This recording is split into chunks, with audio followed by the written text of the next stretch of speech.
سڵاوتان لێبێ بینەرانی عزیزی بەرنامەی ڕاستەوخۆی تەلەڤیزیۆنی کۆمەڵا لەگەڵ ئەمیر هاتوونێتەوە خزمەتتان بۆ پێشکەشکردنی ئیدامەی بەرنامەی ڕاستەوخۆ کە ڕۆماڵکردنی هەواڵەکانی ئەمڕۆم لەسەر مانگرتنی گشتی لە شارەکانی کوردستانە.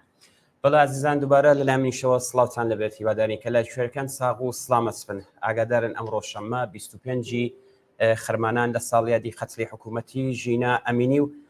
سەرەتای شۆڕشی ژن ژیان ئازادی مانگرتنێکی سیاسی و گشتی خەڵکی کوردستان بۆ یادی ئەو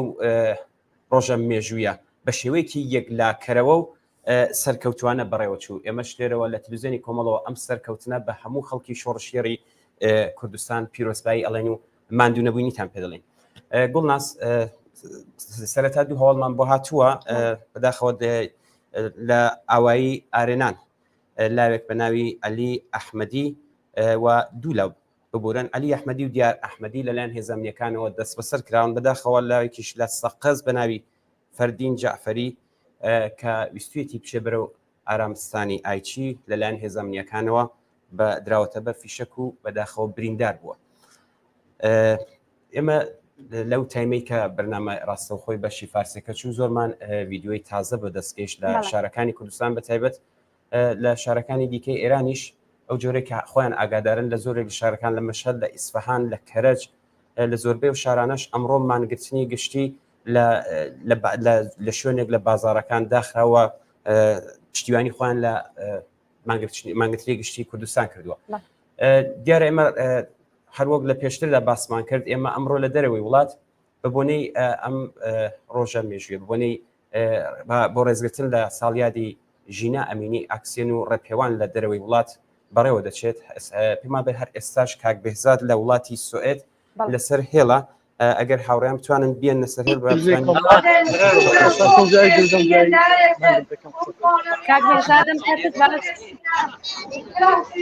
کاتت باس هاوڕێ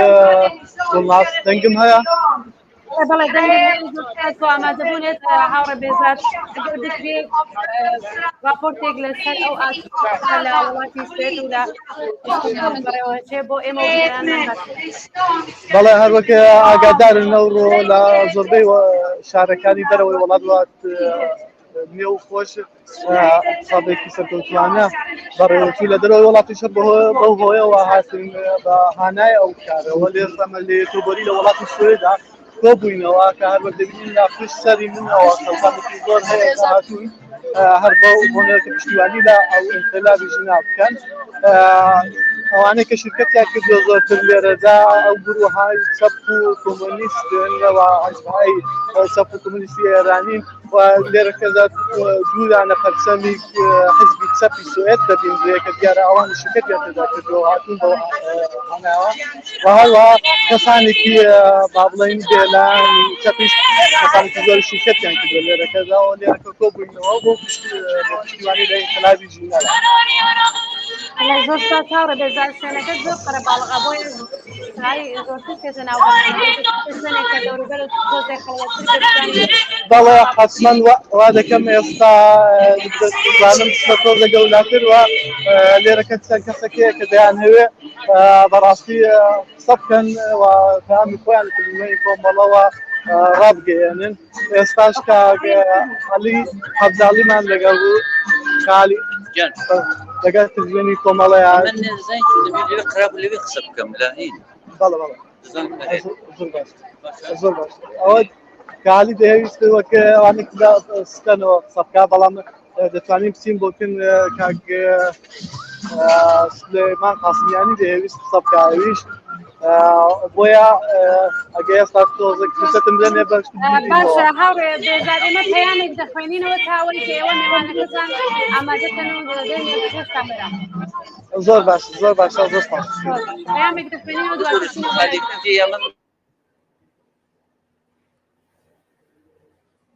بەڵێ ئەمیر پەیامێکمان بۆ هاتووە کە لە شاری تارانەوە دیارە لە شاری تاران لە نارمەک و هەفت حەوز مانگرتنی گشتی سەرکەوتوو بووە. هەروە پەیامێکی دیکە لە شاری سنەوە کە لە بازاڕی تاناکرا تەسویری هەناردووە بۆ ئەوەی کە لە تەلەڤیزیۆن بڵاویکەنەوە کە لەوێش مانگرتن بەڕێوە چووە. ئەمیر ئەگەر تۆ بەڵێ پامێکشمان لەلایەن شەوگاردا کەڵات هەرزان ئەمێکی بۆ نردوونی سڵاو و مادوونەبوونی لە ئێمە و لە هەموو هاوکارانی تلویزیۆنی کۆمەڵە کردووە سێتی ئەمڕۆ کوردستان بە بانگەوازی حیزب و لایەنە سیاسیەکان زۆر بە دروستی هات و پێشوازی لەم مانگرتنە کرد و مانگرتنێکی گشتی سەراسەری بێوێنە لە کوردستان بەڕێوە چوو. ژن هەمیشە نەخشی بووە لەم ئینقلابە، ژن پێشقەدەمە، ژن ژیان ئازادی سەرکەوێ شۆڕشی ژینە. زۆر سپاس بۆ شەوگار لە کەڵاتەرزان بۆ پەیامە جوانەکەی. ئەمریکێتر لە هاوڕێیانمان کە لە وڵاتی پێم وایە سوێدە کاک کامران دەباغیان ئەگەر بە هاڵە نەبم لە خەتە کە بتوانین تێکیا ئەتفات بەرقەرارکەین و لەوەیە کە ئاکسیۆنێک بەڕێوە دەچێت ڕۆماڵی کەڵمان فەرمو هاوڕێی کامران. هاوڕێیانی عزیز و کاتتان باشە دەنگێ؟ کاک کامران سلااو لەبێت ئەم کاتت باش، دەنگت زۆر کزە. زۆر باشە هاوڕێیانە دەرواقەممە بۆ ئازمایش هاتوونە سەرکەت ئەگەر چەند دقە مەجالمان پێبن بە شێوەی کامل هاوڕێ سەلاحی کەماڵی دەسەرکەت. ئێستا باشترە ئەگەر توێ قسە بکە ئێستا دەنگت باشترە. بەڵێ مایکەکە کەمێک نزیکەنەوە کێشە نابێت. باشە هاوڕێیانی عزیز ئێمە دەرواقە بۆ ئازمایش هاتوونە سەرکەت چەند دقە مەجالمان پێبن بە شێوەی کامل کاک سەلاحی کەماڵی دەسەرکەت بە گزارش خۆیەدا. زۆر باشە تا ئێوەش خۆتان ئامادە دەکەن دێنەوە خزمەتان. ئەگەر هاوڕێیان ئامادە بنچینە لای هاوڕێ بێزاد کە پێم وایە دووربین و شتەکەی ئامادە کردووە. هاوڕێ بێزاد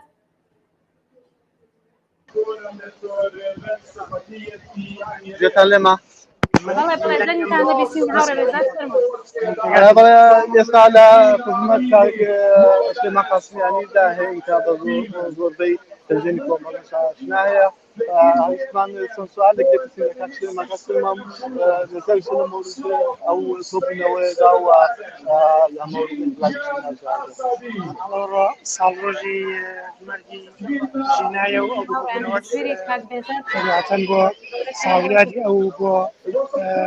درێژەدان بە خەباتە گەژی جمهوری ئیسلامی لە ئێراندا و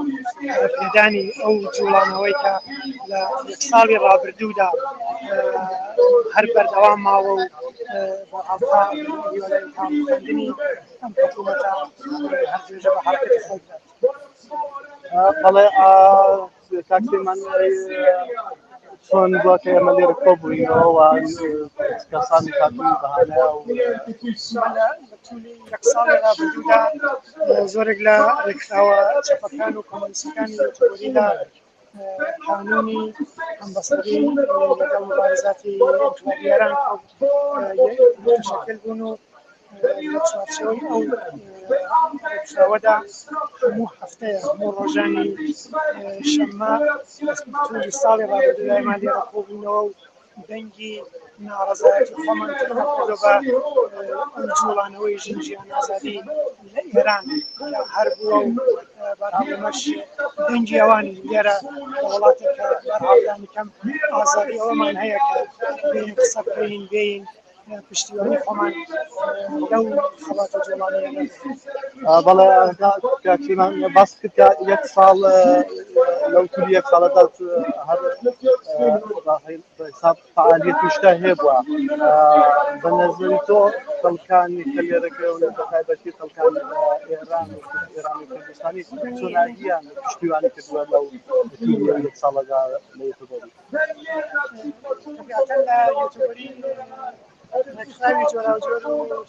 هاوڕێ بێزاد دەنگی بەڵام تاوازێگا گەڕێتەوە سەر قانونی هەمبەستگی ئەمە ئەوەی کە فەرقی ئەمە لەگەڵ بەردەوام هەموو هەفتەیە باران بوو بێ سارد بوو بێ گەرما بوو بێ لێرە کۆبوونەوە طبیعەتاً ئینسان هیوادار بوو خەڵک زۆر لەوەی کە ئێستا کاک بێزاد بێت لە دەنگی ئێمەیە زۆر کزە ئەگەر بکرێت دەنگەکە تۆزێ زیادکەنەوەی مایکەکە بۆ نەپێشەوە زۆر باشترە بەڵام بەرحاڵ ئەوەندە باشترە ئەوەی کە ئەوڕۆ لێرە دەیبینین چکەم چ زۆر درێژەدانە بەو خەباتە درێژەدانە بەو مبارزە جەماوەریە لە ئێران پشتیوانێکە لە مبارزەیە. بەڵێ کاکسیمان پەیامێک شتێکی کرد بۆ بینەرانی تەلەڤیزیۆنی کۆمەڵە و کوردستان و ئێران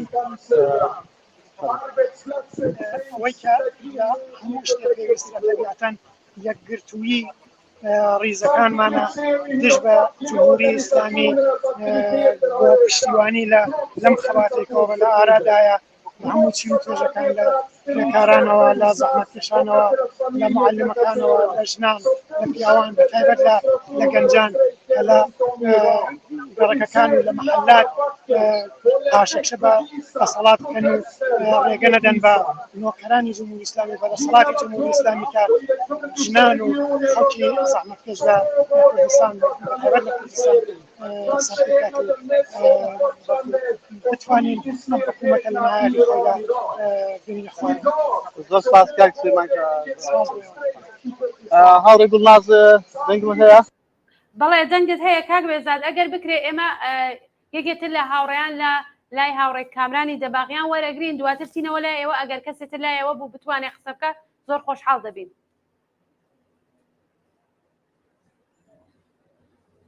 دەنگی منە بێسن کاک بێزاد دەنگم نابیست. کاک کامران وەرگرن بە کاک کامران وەربگرین. هاوڕێیان ئەم کاتتان باش دەنگم دێ کاک کامرانگیان دەنگت زۆر کزە ئەگەر دەکرێت مایکەکە نزیک بکەیت. کاک سەلاح ببوورە کاک سەلاح ئەم کاتت باش چۆنی باشکی شکر ماندووش نەبێن زۆر سپاس کاک سەلاح دەنگتان زۆر کزە لای ئێمە. هەڵێ دەنگ کزە چۆن ئێستا وڵا دەنگت زۆر کەمە ئێستا چۆنە دەنگتان کزە فەرموون. هیوادارم دەنگم باش بگا بەلاتان ئەوڕیان ئەم کاتتان باش بەر لە هەموو شێت پیرۆزبایی لە هەموو لایەگەکەین بۆ مانگرتنی گشتی کە بەخۆشیەوە بەسەر بەرزانە لە کوردستان بەڕێوە چوو. کاک سەلاح دەنگتان کزە بۆیە ئەگەر بکرێت تۆزێ دەنگت بەرزکەیتەوە بزانین هەم بۆ ئێمە هەم بۆ بینەران بزانین چیەڵێن.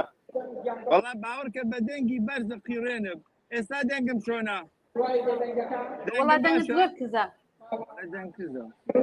ئێستا کاک سەلاح جاروبار ئیتسالێکی هەیە نازانم کێشە لە مایکەکەیە ئەگەر دەکرێت بەڵێ ئێستا چۆنە هاوڕێیان وڵا فەرقێکی نەکرد فەرموو فقەت ئەگەر دەکرێت دەنگتان بەرزترکەنەوە. هاوڕێیانەوە ئێمەش لە ستۆکۆڵم هەر بەرنامەیەکمان هەیە ئاکسیۆنێک کە چەندین لایەن هاتوون بەشدارن لەم بەرنامەیە سازمانی کوردستانی حزبی کۆمونیستی ئێران کۆمەڵا پارتی ژیانی ئازادی کوردستان پێشاک بەڵێ حزبی خەڵکی بلوچستان کۆمەڵەی یەکسانی کوردستان فیدراسیۆنی ئەسری ئانارشیست تەفگەری ئازادی کۆمەلگای کوردستان کۆمەلگای ژنانی ئازادی ڕۆژهەڵاتی کوردستان کەژار کە ئێمە ئێستا بەرنامەکەمان دەست پێکە بەنۆرە هەر لایەک دێن بە سخەڕانی خۆیانەکەن. زۆر باشە کاک سەلاح بەڵێ فەرمووی کاک سەلاح پرسیارێک جگە لەو لایەنانەی کە باست کرد خەڵکی سڤیلی ئەوێ هیچ پێشوازێکی لەم ڕێزگرتنە نەگرتووە بۆ ساڵیانی ژینە وەڵا ئەوەی من لێرە بینم تعدادێک لە جەماعەتی حزبی چەپی سویدی لێیە و تعدادێکی تری متەفەرقە. زۆر باشە کاک سەلاحجان ئێمە ئۆرفیقانی دیکە لە وڵاتەکانی تر لەسەر هێڵن بۆ ئەوەی کە بتوانین لەگەڵ هەمووتان قسە بکەین و گزارش لە هەمووتان وەرگرین لەسەر هێڵ بمێننەوە بۆی کە ئێمە گزارشەکان کورتتر بێت بۆ ئێمە زۆر باشترە. دەی لە خزمەتانە ئێمە تعدادێ لە هاوڕێیانە لەو کەسانی کە بەشداربوونی ئەم بەرنامەن بانگیانەکەن بێن قسە و باسی خۆیان پێشکەشکەن. فەرموون ئەگەر دەکرێت ئەلان یەک دانیان بانکەی تا 2 دقە کاتان هەیە چوندە بێ ڕفیقانی کەش بێنینە سەر هێڵ. حەزەکەی قەیناکەیەوە هینکەن تا چون ئەو بەرنامە لێرە بێدەنگیە بێدەنگی ڕایەتکەی. زۆر باشە زۆر باشە دێنەوە خزمەتان کاک سەلاح هەروە زۆر سپاس. ناسی لا وڵاتی نۆروێژ لەگەڵمانایە ئەگەر هاوڕێیانی تاقی کنترۆل کاک بێروزمان پێوە وەسڵ بکەن کاک بێروزەم کاتت باش سلااو کاتت باش هاوڕێ ئەم کاتتان باش و زۆر سپاس بۆ ئامادەبوونێت هاوڕێ بێروز ئەگەر بکرێت راپۆرتێک لەو ئاکسیۆنە بۆ ئێمە بیدارانمان زۆر سپاس لێرە دەنگەدەنگ یەکجار زۆرە و دەنجی تۆشم کەمێک زعیف بۆ دێت نازانم دەنجی من بۆ تۆ چۆنە دەنگی ئێوە باش ئەگەر بڕۆنە شوێنێکی تر کە تۆزێ خەڵەتشت بتانین دەنگتان ببیستین زۆر باشەوە کات بەجار بێت یەک لەحزە بام دوورکەم حاڵی نەبووم لە تۆ دەتوانین دەفەشی دیکە تکارکە وتم ئەگەر بڕنە شوێنێکی تر کە تۆزێ قەرەباڵغیەکەی کەمتر بێ بتوانین دەنگی ئێوە ببیستین زۆر باشە بێت بەخوای جوان حاڵی نەبووم بەڵام ئەو ڕۆژە ئەوڕۆ بام گزارشێکی زۆر کورتان بدەمێ دوایش دەگەڵ یەک دوو نەفەردا بەشداربووانی قسەیەکی مختصر دەکەم ئەوڕۆ بە لەلایەن چەندین حیزب و ڕێکخراوەوە کۆمەڵە حیزبی دموکرات پژاک سازمانی کۆمەڵی زەحمەت کێشان و چەندین نەهادی دیکەی ئێلامی ئەو ئاکسیۆنی ئەوڕۆ دراوە و جەماعەت تقریباً 100 نەفەرێک کۆبوونەوە ئەوڕۆ لێرە و تقریباً لە سەعاتێکەوە ئەو خۆپیشاندانە دەستی پێکردو و بەردەوامە ئێستاژەوە هەر ئیدامەی هەیە تەواو نەبووە تا ساعت 5 ئیدامەی هەیە و مجموعاً ئاکسیۆنێکی باش بووە لە دیفاع و هاوپشتی لەگەڵ احتسابی عمومی لە کوردستاندا ئەوە کورتم مختصر رابطەرگە لەوڕۆ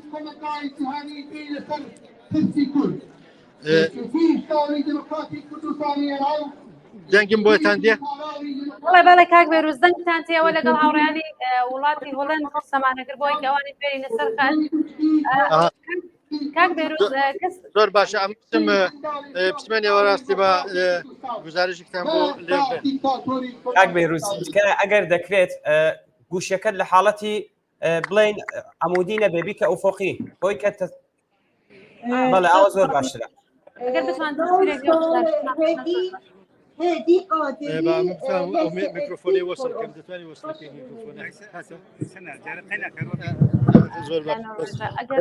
لە لە حەز میکروفۆنەوە کەمێک مشکلمان مشکلی کاک بێروز ئێمە ئەتوانین یەکێک لە هاوڕێیانی دیکە لە وڵاتی کوردستان وەربگرین ئێوە کێشەی فەنیەکەتان حەز پەنجا دواتر دەگەڕینەوە لای ئێوە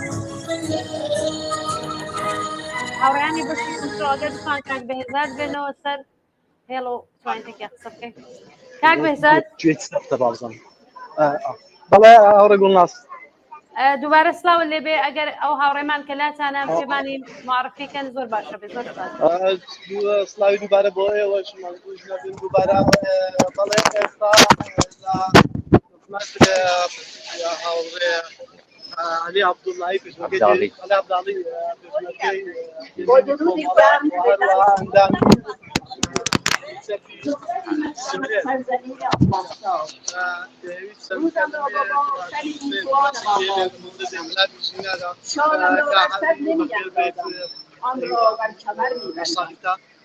افکانم را موش میکنم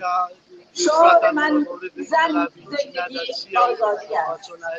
من زن هستم شعار من آزادی صدای من حق‌خواهی ای دختران سرزمین ها من علی عەبداڵی هەر وەک پێشمەرگەی دێرینی کۆمەڵە بەرحاڵ بەیفتخارەوە کە ئێمە لە 4 ساڵەوە پێشەوە لە ڕۆژی یەکەمدا گوتمان نابێت جمهوری ئیسلامی ئەمڕۆ کە جێگای ئیفتخار و خۆشحاڵیەکە نە تەنیا نەسلی قەدیم نەسلی سۆسیالیست و کۆمۆنیست بەڵکو تەواوی ئەو کەسانەی دیکەی ئاسا ئەوانەی کە هەوڵیاندا کە جمهوری ئیسلامی ڕابگرن و بەرحاڵ تەوەهم خۆشباوەڕی پێ نیشان بدەن ئەمڕۆ کە تەنیا نەتەنیا ئەوان بەڵکو پایەکانی ئەسڵی جمهوری ئیسلامی لەرزیوە یەک ساڵی ڕابردووەوەی نیشاندا کە یعنی شۆڕشی ژنجیان ئازادی تەواوی پایەکانی جمهوری ئیسلامی و دین و دینداری تەنانەت لە ئێرانیدا تووشی لەرزە کردووە و هەر بۆیە دوای ئەو یەک ساڵە بە ئیفتخارەوە دەتوانین بڵێین کە چوونە پێشی ئەم شۆڕشی جوڵەبە يعني بدها صار شو تبيشه لمقايسة دقل أو هم صالان ذكاء وشر سبوا وجيجي هو وخش حاليا أو ريتش بأشكرا وتشوي كل جير خولميش دا لزريان دايا درنج يازو جمهوري إسلامي دينتا خواره ولو قدرته لو زخت زور ظلمي كهيتي نابودي لك ثنائي كورو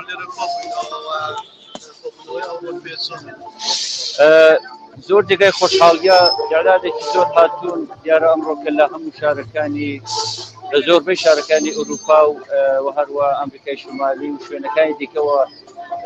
تەجەمع بۆ کۆبوونەوە دراوە خەڵک کۆبووەتەوە بەشداری دەکەن بۆ نیشانەوەی کە ئاوری ئەم ئینقلاب و شۆڕشەی ژنجیان ئازادی ئیدامەی هەیە و دەچێتە پێشێ بە پێچەوانەیەوەی کە جمهوری ئیسلامی تصور دكا ويا بيوا بوكتوا وبوتوا ونبوا فرقكي ويكا من خلافة هيا ووجوب الإسلامية دبير بو دفاع لخوي وبويكا يذكرها بقريه طريقة توشي دستفاسجي وتوشي سدي شواوي وترشي وحشتوا أم شور شيء دامية تاتر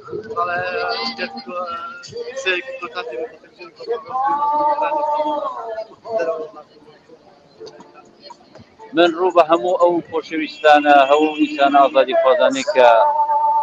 ئەم پەیامەی من دەبیستن ئەوەیە کە لەبیستان نەچێت جمهوری ئیسلامی دەڕوخێ درەنگ یازوو ئەم شۆڕش ئەم ماشێنەوە ڕێکەوتووە ڕووخانی جمهوری ئیسلامی نێزیک دەکاتەوە بۆیە بە تەواوی تواناتان لە ئێران لە دەرەوە لە هەموو شوێنێک ئەم شۆڕشە دەبێت پەیوەند بدەینەوە بۆی کە بتوانێت ئازادی بتوانێت بەرابەری بتوانێت خلاصە ئەو شتێکە خەڵکی ئێران بەگشتی لە ئێران و لە دەرەوە دەیکەن پێکەوە گرێ بدەنەوە و هەروەها بۆ ئەو کەسانی کە ئێستاش تەوهومیان هەیە پێیان وایە جمهوری ئیسلامی لەوانەیە بمێنێ بە زەبر و زۆر دەتوانم بڵێم بە قەتعیەتەوە ئەم ڕژیمە نامێنێت و هەر بۆیە دەبێت تەواوی هێزەکانمان لەسەر ئەو بەشەی کە بۆ ڕووخانی و ڕژیمە هەڵدەین بەرینە پێشە هەر شاد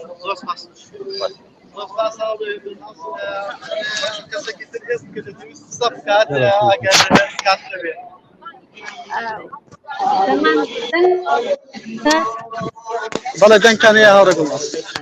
باش یەکێتر لە هاوڕێیان یان لە وڵاتی نام لە فۆڵم وەربگریت دواتر چینەوە لای ئێوەی بەڕێز زۆر باش زۆر باش ئەگەر هاوڕێیان ئامادە بن کاک سەلاحمان لەگەڵە کاک سەلاح بەڵێ هاوڕێ گوڵناسگیان لە خزمەتانەی فەرموو بۆ ئەدامەی ڕۆمەڵی بەڵێ ئەوە تەبەن ئێستا هاوڕێ ڕۆیای مەحموودی وەکو نمایندەی کۆمەڵە و حزبی کۆمۆنیست ئێران بەخسێکی ئیرادا یا سوپەڕانیەکی کرد ئێستاش کاک ئیسماعیلی قارەمانیمان لەگەڵا وەکو بەڕێوبەری ئەم بەرنامەیە دێ قسەوباسێکمان بۆ کات کە تۆزیع حەدار ئەم بەرنامە چۆن چۆتە پێ زۆر باشە زۆر خۆشحاڵ دەبین ئێمەش چاومان پێ بکەوێ فقط مایکەکە نزیک کەل باگوێمان لێبێت کاک سەلاح فەرمونەوە کاک ئیسماعیل ئیسماعیل فەرموو جەناب تۆزیعێکمان بۆ بدە ئەم بەرنامەیە چۆن بۆ لەگەڵ چ جەریانایەک ئەم بەرنامە بەڕێوە چووە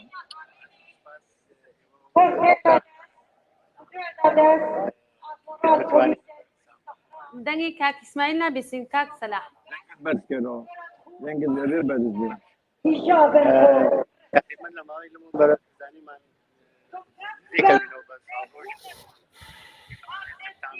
دەنگی پێم وایە دەنگی نایی کاک ئیسماعیل نا دەنگی زۆر دەنگی کاک ئیسماعیل نابیستین ئەگەر تۆزێ مایکەکە یان دەنگ بەرز تۆزێ بەرز بەداخەوە کاک ئیسماعیل دەنگەکەی بۆی نابێت ئەوە هاوڕێ گەلاوێش سەوباسێکمان بۆ کات لای هاوڕێ گەلاوێش چیە هیوادارم دەنگی ئەو باش بێ بۆتان بەرز هاوڕێیان و بۆ هەموو خەڵکی شەڕژێری کوردستان کە ئەمڕۆ بە ئیتحاد و یەکگرتووی خۆیان بە ئیقتصابێکی سەرانسەری بەرگێکی زێڕینی تریان بە مێژووی درەوشاوەی کوردستان زیاد کرد. ئەم ئیقتصابە جوابێکی دەندانشکێن بوو بە ڕژیمی کۆماری ئیسلامی و هەروەها بە هەموو ئۆپۆزیسیۆنی ڕاست و ئیفراطی لە ماوەی 1 ساڵ شۆڕشی ژنجیان ئازادیدا ویستیان ئەم شۆڕشە بەلاڕێدا بەرن و مساعدە بکەن بەڵام دەنگی درێری دەنگی ئیتحاد و یەکگرتووی خەڵکی کوردستان وهاو پشتین گەلانی دیکە لەسەر تاسەری ئێران جارێکی دیکە پشتێکی گەورەیدا لە دەمی کۆماری ئیسلامی و هەموو ئۆپۆزیسیۆنی دەستی ڕاستی و ئیفراتی ئێمە هەل لێرەوە پشتیوانی خۆمان بە پیرۆزبایی خۆمان ئاراستەی خەڵکی شۆڕژێری کوردستان و هەموو بنەماڵی گیانبەختکردووان دەکەین هەروەها سەری ڕێز نەوازدا دەنیۆنین بۆ ژینای جوانە مەرگ و بۆ هەموو گیانبەختکردوانی شۆڕشی ژینا واتە شۆڕشی ژن ژیان ئازادی بێگومان ئەم شۆڕشە بەردەوامە مادام کە خەڵک یەکگرتوو بێ بە لە ناوە و لە دەرەوە هیچ دوژمنێک ناتوانێت سەرهەڵی بکەوتە ئەم ڕۆژێشێک لەو ڕۆژانە بوو کە سەرکەوتنێکی مەزنی بۆ کوردستان تۆمار کرد و بەبوو دەبێتە هیمای دڵگەرمی بۆ شۆڕشی داهاتوو لەسەر تاسەری ئێران بە ئەمە جێگای پیرۆزباییە. زۆر سپاس بۆ هاوڕێ گەلاوێژ ئێستاش هاوڕێ فەرشید لەگەڵمانە ئەویش دێت قسە و باسێکمان پێشکەشەکە فەرموو هاوڕێ فەرشید جەنابێت قسە و باسی چییە لەم ڕۆژەدا زەنگی بەس پیرۆزبایی یەکەمدا هەموو خەڵکی کوردستان بۆ مانگرتی گشتی لە کوردستانە تۆمار هەموو شارەکانی کوردستانی میلیتاریزە کرد 3 هەفتە 4 هەفتە 1 مانگ لەبۆ پێش زۆر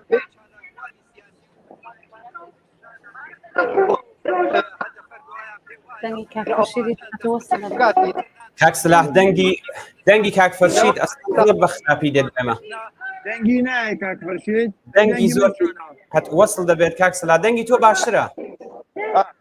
ئەبێ هیوادارم ئەبێ دەنگ بەرزکاتەوە شوێنەکەمان شلوخە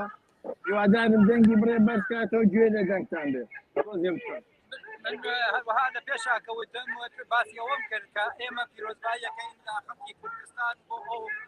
مانگرتنە شکۆدارەی کە ئەمڕۆ مستێکی محکەم بەدەم جمهوری ئیسلامیە جمهوری ئیسلامی لە چەند هەفتە لەوە پێشەوە هەموو شارەکانی کوردستانی میلیتاریزە کردبوو جمهوری ئیسلامی لە چەند هەفتە و مانگی لەوە پێشەوە زۆربەی چالاکوانی سیاسی و کۆمەڵایەتی لە کوردستانە دەست بەسەر کرد بەو هیوایە گوایە نتوانێت ئەو مانگرتنە سەرکەوتون بێ بەڵام ئێمە بینیمان عەزم و ئێرادەی خەڵک لە کوردستانە لەوە زۆر بە قووەترە کە جمهوری ئیسلامی بتوانێت بەرەنگاری بکات ئێمڕۆ خەڵکی کوردستان نیشانیان دەد بە جمهوری ئیسلامی کە ڕۆژگەر ئاخری ئەو دەسەڵاتەیە خەڵکی کوردستان بە عام و بە گشتی دوکان و بازار و ئیش و کاری هەمووی ئەوانیانە تەحتیێڵ کرد و نیشانیاندا عەزمیان ڕاستە جمهوری ئیسلامی بەگرتن و بەکوشتن بە میلیتاریزەکردن ناتوانێت هیچ سەرکەوتنێکی لە کوردستانە بەدەست بێنێت بژی بۆ ئەو مانگرتنە بژی بۆ ئەو سەرکەوتنە سەرکەوتوو بێت شۆڕشی ژنیان ئازادی هەر بژی شۆڕشی ژینا زۆر سپاس بۆ کاک فەرشید هاوڕێیان هیوادارم دەنگمان ئێستا باش بێت هاوڕێز بێش پێی خۆشە قسە و باسێک پێشکەش کات هاوڕێز بێت و سەبکا فەرموو هاوڕێز بێ فەرموو زاری خۆت بەڵام بە دەنگی تۆزێ بەرز با دەنگژین بێت کاک سەلاح دەنگی هاوڕێز بێ نایە ئەگەر بتوانن تۆزێ یەک لەحزە باجیەکەمان بگۆڕین وەرەدا دەست بێ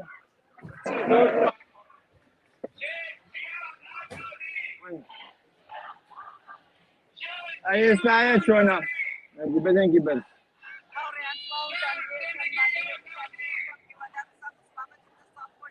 ڕاستیەکەی دەنگی هاوڕێز بێ زۆر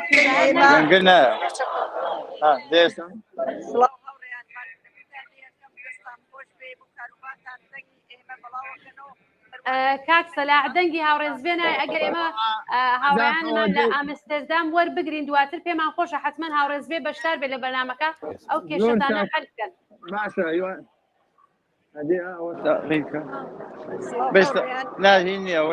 بەڵێ ئەو باشترە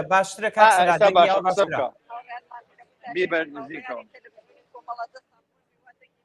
دەنگی زەعیفە بەداخەوە دووبارە دەنگەکە کەم بووە کاک سەلاح کاک سەلاح با ئێمە هاوڕیانی ئامستەردام وەربگرین دواتر چینەوە لای ئێوە هاوڕێز بێ زۆر چاکە سپاس باشە زۆر سپاس هاوڕێیانی وتاقی کنترۆڵ ئەگەر بتوانن هاوڕێ هیوا ئەمانیمان بۆ وەربگرن هاوڕێ هیوا ئەم کاتتان باش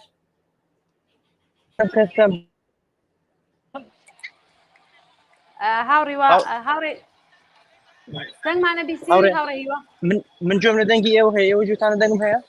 بەڵێ دەنگت زۆر باشە و سلااوت لێبێت ئەگەر بتوانی راپۆرتێکمان لەو ئاکسیۆنە بۆ بینەران باسکەی زۆر سپاس دەکەی زۆر باشە سلااو لە ئێوە سلااو لە بینەرانتان سلااو لە بەرخۆدان و شۆڕشی خەڵکی شۆڕژێڕی کوردستان هەروەک خۆتان دەزانن ئەمڕۆ 25 شەهری وەرە 25 خەرمانە شاڕۆژی گیانە دەستدانی ژینای ئازیز و هەروەها وەک خۆتان ئاگادارن لەلایەن هێز و ڕێکخراوە سیاسەتانی کوردستانەوە فراخانی اعتصابێکی سەراسەری دراوە و بە خۆشبەختانە و اعتصاب سەرکەوتووی بەڕێوە دەچێت ئێمە وەکو ڕێکخراوی دەرەوەی کوردستان حزب کۆمونیستی ئێران و کۆمەڵە فراخانی تەزاوراتی و ئاکسیۆنێکمانداوە لە شاری ئامستردام لە هولەند و هەروەک دەبینن خۆشبەختانە خەڵکێکی زۆر لێرە کۆبووتەوە و جوابی فراخانەکەی داوەتەوە و هەروە جێ ئاماژەیە کە ئەم ئاکسیۆنە لەلایەن هێزە ئازادیخواز و دموکراتەکانی باقی کوردستان و ئێران فراخان دراوە ئەمن بۆ زیاتر دوان لەسەر ئەم بابەتە ئەگەر ئیجازە هەبێت داوا دەکەم لە هاوڕێ ئەحمەدی ساڵحی ئەندامی کمیتەی ناوەندی کۆمەڵە بێت و لێرە وتەیەکمان پێشکەش بکە باسی کۆبوونەوەیمان بۆ بکات کاگەر باشە هیوا گیان دەنگی منت هەیە جان جۆم لە دەنگت هەیە کاتت باش ماندوو نەبی وەڵای ئەمە چەند پرسیارێکمان هەیە لە کاگ ئەحمەد باشە بەسەر چاو من گوشەکە دەدەم کاگ ئەحمەد هیوادارم خەلەلێک لە دەنگەکە پێش نەیە هیوادارم کاگ ئەحمەدم کاتت باش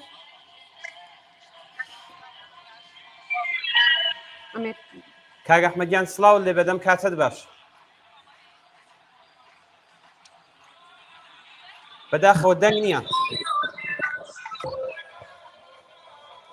گوڵناز ئەمیر ئەو کاتتان باش دەنگ هەیە بەڵێ دەنگ هەیە سڵاو لێ بێ کاگ ئەحمەدەم کاتتان باش سڵاو لە ئێوەش ماندوو نەبن زۆر سپاس کاگ ئەحمەد دیارە لە سەرەتادا هیوا ئاماژەی پێدا کە لەلایەن حیزبێکەوە ئەم بانگەوازەدرا پێم باشە بزانم خەڵکی ئەو شارە تا ئێستا چۆنیان بەرخورد کردووە میدیاکان چ هەڵوێستێکیان گرتووە تا ئێستا ناو جیگای من شاوملەیە میدیایەکی زۆر جیاواز لەو تەشکیلاتی حیزبانەی کە فراخانەکەیان داوە خارجی نەبینێ بەڕاستی بەچی دووربین و شتی زۆر یا لەوانەیە ئەمنیان ناکەن منتها ئێرە ئامستردامی هولەندا مەیدانی داما خەڵکێکی یەکجار زۆر لێی کۆبووتەوە دیارە ئەوە هەموو تەشکیلاتانە نین لە تۆزیع بە کێشە و مشاکلاتی تر لە بینی ئازادایە دێرن لە چەند جێگای دیکەی ئەو شارە ئاکسیۆن بەڕێوەیە بەڵام وەژێک لەو ئاکسیۆنانەیە کە ئێمە بەشێک لە هاوڕێیانی تشکیلاتی خارجکشوەری حزبی کۆمونیستی ئێران حەوزەی هولەند تێیدا بەشداری بەڵێ کاگ ئەحمەد تا ئێستا پۆلیس بەرخوردی پۆلیس تا ئێستا چۆن بووە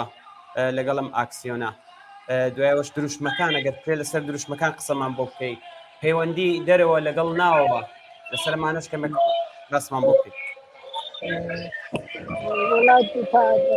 پۆلیس ئەوەندەی هەیە دەوروبەر بینین ئاگاداری وەزعەکەن کۆمەک دەکەن هیچ گرفتێک لە حاجەوە نییە دروشمەکانیش هەموو لە پشتیوانی ئەو جنبشەیە کە لە ناو هەیە بەرز ڕاگرتنی شۆڕشی ژینا ژیان ئازادی ئەو شعارەکان بۆ پشتیوانی لەوە بۆ پشتیوانی لە ساڵیادی ژینا بۆ پشتیوانی لەو خەڵکە خەباتکار و خۆڕاگرەی کە سەرای ئەو هەموو زەختی زۆر و فشارەی جمهوری ئیسلامی بەڵام ئەوڕۆ لە حاڵی مانگرتندان شعارەکان بەردەوام دەگوترێنەوە و تکرار دەبنەوە بەو شعارانە ئەو ئاکسیۆنە گەرمیگوڕ ڕایگەیەوە بەڵێ کاگ ئەحمەد هەڵسەنگاندنتان لە مانگرتنی ئەمڕۆ لە شارەکانی کوردستان چۆنە چۆن دەبینن بەم بابەتە بەداخەوە با تۆجو خۆی بۆ خۆمان لێرە لە حاڵی ئاکسیۆنداین زۆر ئاگاداری وردەکاری ناوە نین بەڵام تا ئەو پێزەوەی کە بین ئەوەندەی چاومان لێ کرد هەواڵەکانمان تاقیب کرد بەشێکی زۆر لە شارەکانی ئێران لە حاڵی کوردستان زیاتر لە حاڵی مانگرتندان ئەوە بێگومان سەرکەوتنێکی دیکەیە بۆ خەڵکی خۆراگەر و شۆڕەژێر بۆ خەڵکی مبارز و دڵنیاشم کە خەڵک سێڕای هەر شارێکە جمهوریستانی بێنێ کەماکان بێژر بە خەباتن بارزەی خۆیان دەدەن ئەو شۆڕشە بەرز ڕدەگرن ڕێزی لێ دەگرن ئەگەرچی شۆڕشە پار ئەو کاتانە لەو ڕۆ بەدواوە بۆ ماوەیەکی 6 مانگ زۆر گەرم و گوڕ لە جەریاندا بوو بەڵام بەهۆی تەسلیەکی دروستکە و خەڵکی گرتی بۆ ماوەیەک بەکرێ بڵێن قەڵمشیریەکی پێوە دیار بوو یا ڕاوەستانێکی پێدا بوو من تا ئێستاکە ساڵ یادەکەیەکی گومان لەوە دانیەکە هەڵدانەوەکەی لە وەرگێتەوە دەست پێ دەکاتەوە ئەو شۆڕشە ئەگەر ئەو جارش نەبێ و جارێکی دیکەش نەیە بەڵام نهایەتەن محکومە بە سەرکەوتن و نهایەتەن دەبێت سەرکەوت. سپاس هاوڕێ ئەحمەد بۆ بەشداریتان ئەگەر دووربینەکە یان مایکەکە بدەن بە هاوڕێ هیوا بۆەوەی کە زۆرتر لەگەڵ هاوڕێیوا هاوڕێیانی چاومان نەبێن دەستیەوە خۆش بێ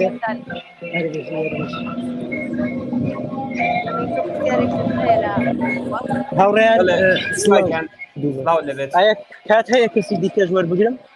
بەڵێ بەڵێ زۆر باشە. ئێستا من بۆ قسەکردنی زیاتر داوام لە هاوڕێ سەبا کردووە کە لەگەڵمان بەشدار بێت من میکرۆفۆنە گوشەکانی دەم بە هاوڕێ سەبا بۆ بتوانێت جای شارەکان بداتەوە. زۆر باش.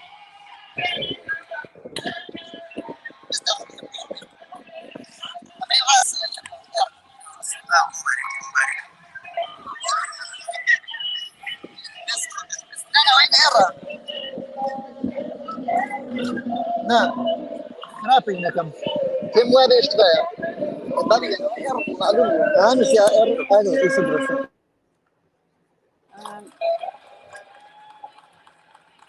ئەمیر نزانم کێشە چییە کە ناتوانێت هیوای جان دەنگی لەخان هەیە هاوڕێ سەبا هەم کاتت باش ئەم کاتی باش زۆر سپاس بۆ بەشداریت پەیامتان لەم ڕۆژەدا چییە و ئەو ئاکسیۆنە چۆن دەبینن؟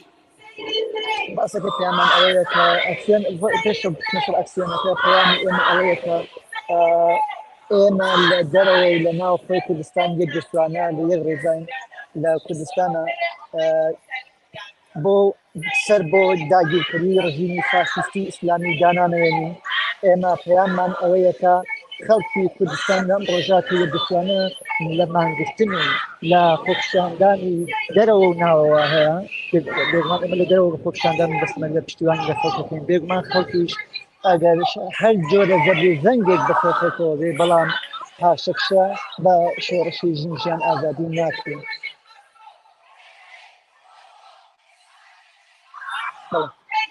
پەیامێکتان هەیە لەم ڕۆژەدا ڕوو بە کۆمەڵانی خەڵکی کوردستان؟ ڕوو بە کۆمەڵانی خەڵکی کوردستان پەیامان ئەوەیە کە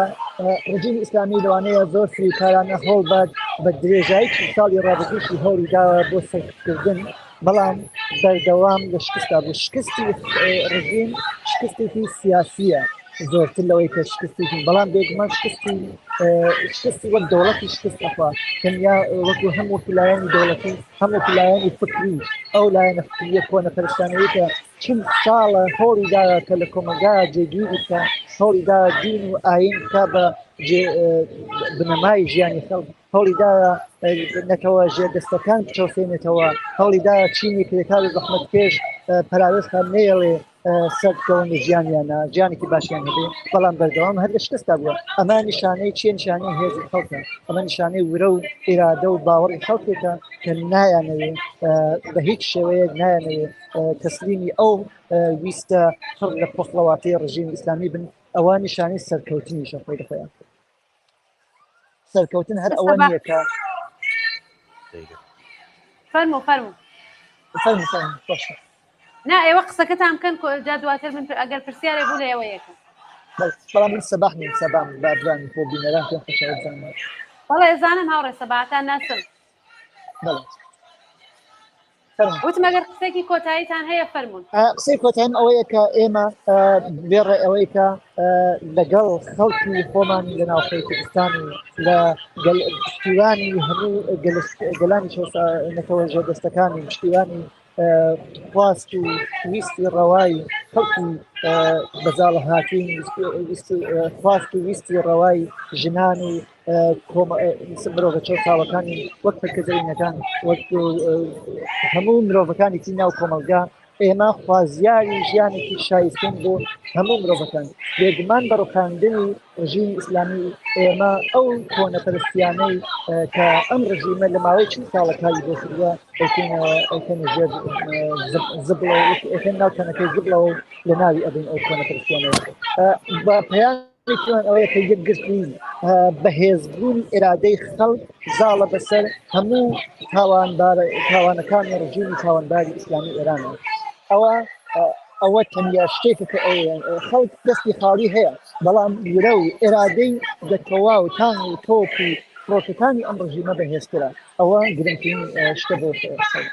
یەکگرتووی خەڵک ئەمڕۆ سەرکەوتنێکی گەورەی تۆمار کرد و ئەمە بایەخێکی زۆر زۆر گەورەی هەیە هەر سپاس لێرەی ئەوەیش بڵێن کە ئێمە لێرەیش لە دەرەوەی وڵات ئەوەی کە پێمان بکێ بە تەواوی بۆ کۆمەڵانی خەڵکی کوردستان و بۆ گەلانی چەساوی ناو وڵاتەیە سیاسی ئێران ئەنجامەدەین بۆ کۆمەلگایەکی ئازاد و بەرابەر هەوڵی خۆمان دەدەین پاشەکشت بە هیچ پاشەکشت لە هیچ خواستێکی خۆمان نەکرد بۆ بەشداریتان ئەگەر مایکەکە بن بە هاوڕێ هیوا زۆر سپاس دەکەم زۆر سپاس هاوڕێیان ئێمە یەکی تر لە هاوڕێیانمان لە ئەستۆکۆڵم وەرەگرین دواتر ئەگەڕینەوە لای هاوڕێ هیوا زۆر باشە هاوڕێیان زۆر سپاس زۆر سپاس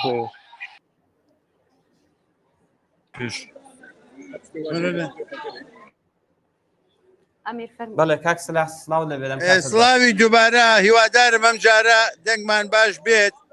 ئێستا دەنگمان باشە بەڵێ فەرموو دەی فەرمونەوە دادەست بێ قسە باسێکمان پێشکەشەکات زۆر باش هاوڕێیان سڵاومەیە بۆ تەلەڤیزیۆنی کۆمەڵە بۆ کارمەندانی تەلەڤیزیۆنی کۆمەڵە دەنگی ئێمە بەڵاوەکەنەوە ئێمە وەکو ئەوە کە 45 ساڵ لەمەوبەر 50 ساڵ لەمەوبەر وتمان ژنجیان ئازادی تا ئیسا تا ئیمڕۆژ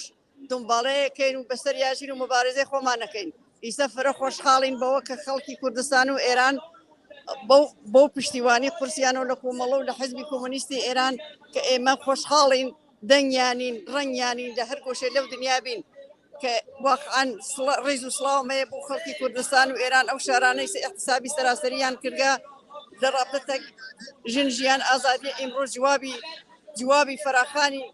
حزب چەپەکانیان داسەوە ئێمە وەکو کۆمەڵە و حزبی کۆمۆنیستی ئێران لە دەرەوەی وڵات لەگەڵ بڕێ لە حیزبەکان تراها بە یەکەوە هاتین لێرە پشتیوانی خۆمان ئێعلامەکەین لەو شۆڕشە ڕێز و سڵام و زەرنەوازم هەیە بۆ شەهیدانی شۆڕشی ژینا بۆ هەسڵی ڕووسڵاومەیە بۆ ئەو خانەوادانەکە عەزیزەکانیان جوانەکانیان لەم شۆڕشە لە دەستداگا نەکتەنیا بۆ ئەوان بۆ ئەوانە کە لە ڕۆژی کاژمهوری ئیسلامی هاتکەسە سەرکار چەندی قەتڵ و ئامی کردەوە چەندی جوان و خەڵکی لە سێدارەداوە و لە زیندانەکانە بە شکنجە کوشتیان ڕێز و سڵاومەیە بۆ گشتیان ئێمە پشتیوانی خەڵکین تا ئەو ڕۆژە بتوانین وەکو کۆمەڵە و حزبی کۆمۆنیستی ئێران لە خەڵکی کوردستان دیفاعەکەین و پشتیوانیانین هیوادارم هەمیشە مۆفەق و سەربڵنگ بن هەروە جواری فراخانەکانە دەنەوە بۆ خۆتان بەرنامە ڕێزیەکەن و ماڵی هیچ کەسێک نابن متەئەسیفم لەو کەسانە کە تەفرەقە و ناڕەحەتیەکەنە بین ئەو مبارزە تیکی ئەدەن بە شێوەیە ئێمە تا ئەو ژیگە بۆمان بەکردی ئێتحاد یەکگرتن تەواوی نیروە چەپ و سوسیالیستەکان تەواوی ئینسانە ئازادی خوازەکان داوە دەکەین ئێدامێ ئەم شۆڕشە بدەین ئەم شۆڕشە ناخەوێ ئاگری کە و هەڵگیراوە کە هەر ڕۆژ بە پشتیوانی ئێمە بە پشتیوانی خەڵک بە پشتیوە هاوبەشی گشتمان بە یەکەوە شۆڕشەکە بەردەوام و بەردەوامتر ئەوێت و گەشاوەتر ئەوێت داوام لە خەڵک ئێران و کوردستان بەتایبەت هەیە پشتیوانی یەک بین هەمومان بە یەکەوە ئێتحادمان بین لەم شۆڕشە بەشدار بین هەروە بەشدار بووگین ئێمە درێخ ناکەین بانەوازی خۆمانەکەین بۆ یەکگرتن هاوبەشی یەکترین بەشدار بوون لە هەموو شۆڕشەکان و پشتیوانی خەڵکی کرێکار و زەحمەتکەش و ئازادی خوازە زۆر سپاس بۆ تەلەڤیزیۆن و کۆمەڵێژەکەین کە دەنگمان بەڵاوەکەتەوە زۆر سپاس بۆ هەموو لایەکتان زۆر سپاس بۆ دادەستبەی خۆشەویست هاوڕێیانەگەر ئێوە موافق بن بچینە ناو جەمعەکەشەوانێ بڕێ لە جەم و شتە بش بینن زۆر باشە ئێوارن شێ فەرموو وەرە بۆ لایم جا هاوڕێیان چەند نەفەرێک هاوڕێ ڕۆیای مەحموودی وەکو نمایندەی کۆمەڵە و حزبی کۆمونیستی ئێران ئەو بەخسی خۆی ئیرادا ئیتر چەند بەسی تریش ئێستا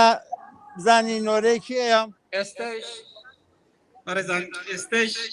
داواکەین لە هۆکان سوێندەی ریکستاگ لێداموت فرۆن ڤێنستەر پارتیە هاوڕێ ڕۆیان کاتت باش Tack så mycket och tack alla vänner och kamrater som har dykt upp här idag för denna viktiga... سلامة لخمتي هموي ايوه عزيزان مخصوصا بمردمي مبارزي كردستان كبتواوي او خفخان قالوا وجود يس مبارزان كان وامروشتان بروجي خوتان وبروجي جيناتان دراورد عزيزاني من اما امرو لشاري استوكولما جمو بقين صوبو وكياد روجي جينا بهر حال وقت بيكو بين وبتوانين لجماوري مردم چلناو ولا چل دروي ولاتا بيكترين اتحادكي مبارزاتي نشان بين كإما يكيكين وأتوانين بيكو زجياني كي باش بدسبيرين وبيكي جو أتوانين رژیمی جنایەتکاری جمهوری ئیسلامی بەخاک کێشین بوونی ئێمە گەل بە دەور یەکەو بە یەکەو ئەتوانین اتحادێکی مەبارزانە و باش بە یەکەوە بێرین ئێمڕۆ سۆنڕانی ئێمە وەک حزبی کۆمونیستی ئێران کۆمەڵا لە ڕابطەی ساڕۆژی ژینا بوو کە مەسئلەی ئەوە فقط تەنها بە تەسلیەت بە خانەوادەکان و نیشانی بین کە ئێمە گشتمان اتحادمان هەست و ئەتوانین بە یەکەو هاوکاری کەین بۆ ئەوە کە ئەم ڕژیمە خوێنینە کە بە هەموو شتێک خۆی مسەلح کردگە کە ئینسانەکان لە ژیانێکی خراویان پێبات لە ئێرانە بتوانین بە سەرنگونی بیگەینین و اتحادی ئێمە ئەتوانێ بێت بەوە کە ڕژیمی جمهوری ئیسلامی بەخاک بێرێ و بیڕژنین بە سەتلەشخاڵی تاریخی ئینسانەکانە بە هەر حاڵ هاوڕیانی عەزیز جەماعەتێکی زۆر لێرە هەبێ ساون کە قساکەن من فقط ئومیدوارم کە ئینقلابی ژن ئازادی بە ئینقلابی سەرنگونی جمهوری ئیسلامی و ئازادی ئینسانەکان بێ لە کنار یەکۆ لە ئێرانێکی ئازادە زۆر سپاس بۆیەوە زۆر سپاس هاوڕێ ڕۆیا زۆر سپاس بۆ هاوڕێ ڕۆیا فەرموو هاوڕیان ئەویست شتێ بڵێ هاوڕێ سەلاح ئەگەر ئامادە بی و ئێوەش ئەگەر مەجال بدەن هاوڕێ شۆڕش لە ئاڵمان وەرەگرین دواتر دەگەڕێنەوە لای چاپتان دەی باشە زۆر سپاس لە خزمەتانە زۆر باشە هاوڕێیانی وەتاقی کۆنترۆڵ ئەگەر هاوڕێ شۆڕش بێن لەسەر خەت زۆر باشە بێ هاوڕێ شۆڕژەم کاتت باش سڵاو هاوڕێیانم کاتتان باش و ئێمە لە شاری کۆڵنەوە لەگەڵتانی فەرموو زۆر باشە کاک شۆڕژەم کاتت باش ئەگەر دەکرێت گوشیەکە لە حاڵەتی ئۆفۆقی دانێ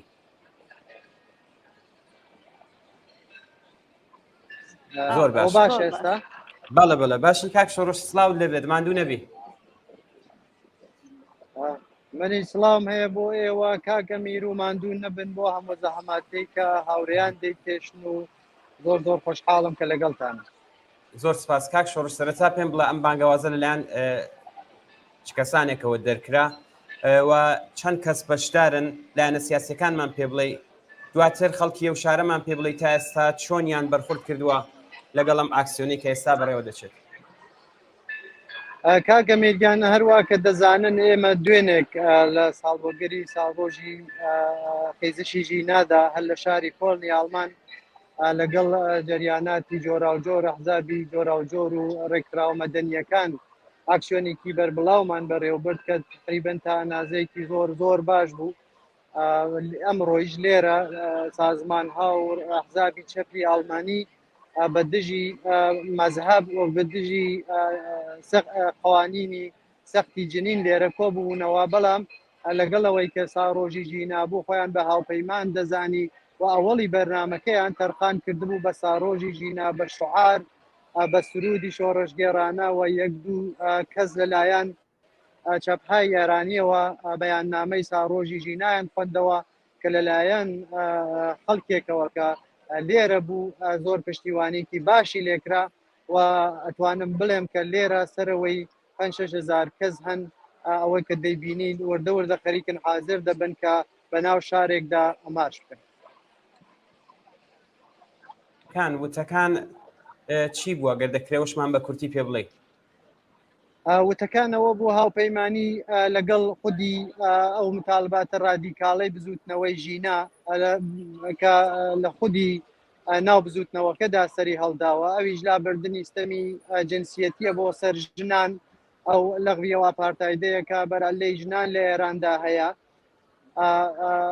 لەگەڵ ئەو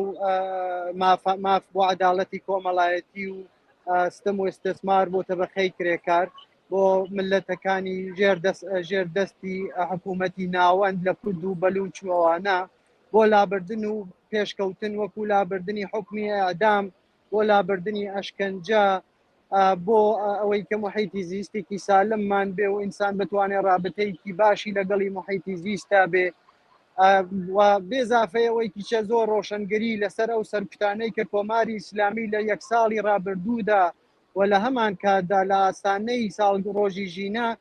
خەریکە بەڕێوێ دەبا و لەوانە مەسەلەن مەسمومکردنی منداڵانی کچی دانش ئاموز لە مەدارسا ناپەدیدسازی و لە بینبردنی خەڵک دەستگیری و حکمی ئەعدام بە کەسانی جۆرا و جۆر کوشتنی خەڵک لە ژێر ئەشکەنجەدا خستنەوە خوارەوەی خەڵک لە بانەکانەوە و ئێستەی لە ساڕۆژی ژینادا بە دەیان و سەدان فعالی مەدەنی دەستگیر کراون لەسەر مەزاری ژینا تۆپوتانیان داناوە کە خەڵک نەتوانێت بڕێ سەدەکانیان بەستووە هەموو ئەمانە وە دەستگیری باوکی ژینا کە بۆ ماوەیەکی کورد بوو دوای ئازادکرا هەموو ئەوانە لێرە ڕنگدانەوەی بووە و من دەتوانم بڵێم لە سەدی ئێرەدا کە بەرحاڵ شاید بڵێم گەورەترین ئاکسیۆن بووە کە لە ساڵانی ڕابردوودا لێرە بەرگوزار بووە هەموو ئەو خەڵکە زۆر تیلوی بیستنی ئەو شتە تازانە بوو سەبارەت بۆ بزوتنەوە پێشکەوتنە کە لە کوردستان و لە ئێراندا هەیە. زۆر باشە کاک شۆڕش ئەگەر دەکرێت جوابی ئەم پرسیارەش بدەیەوە هەنگاوی دواتر چی دەبێت؟ هەنگاوی دواتر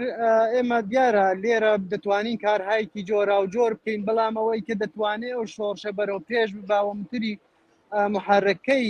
ئەو شۆڕشەیە خەڵکی ناو ئێرانن ئێمە لێرەوە دەتوانین دەنگیان بە تەواوی دنیا بگەینین سەرنجی بزوتنەوە جەماوەریەکان و پێشکەوتن خوازەکان و چەپەکانی دنیا بۆ لایم شۆڕشە ڕابکێشین بتوانین ئەو مەنابعی ماڵی ئەوانەدا ئەمڕۆ من لەگەڵ مەجموعای لەو چەپانە قسەم دەکرێت هەوڵ بدەین ئەو مەنابعی ماڵی کۆماری ئیسلامی کە لێرە هەیە بیان ناسین بە خەڵکیان معرەفی بکەین و بڵێن ئەمانە بەرحاڵ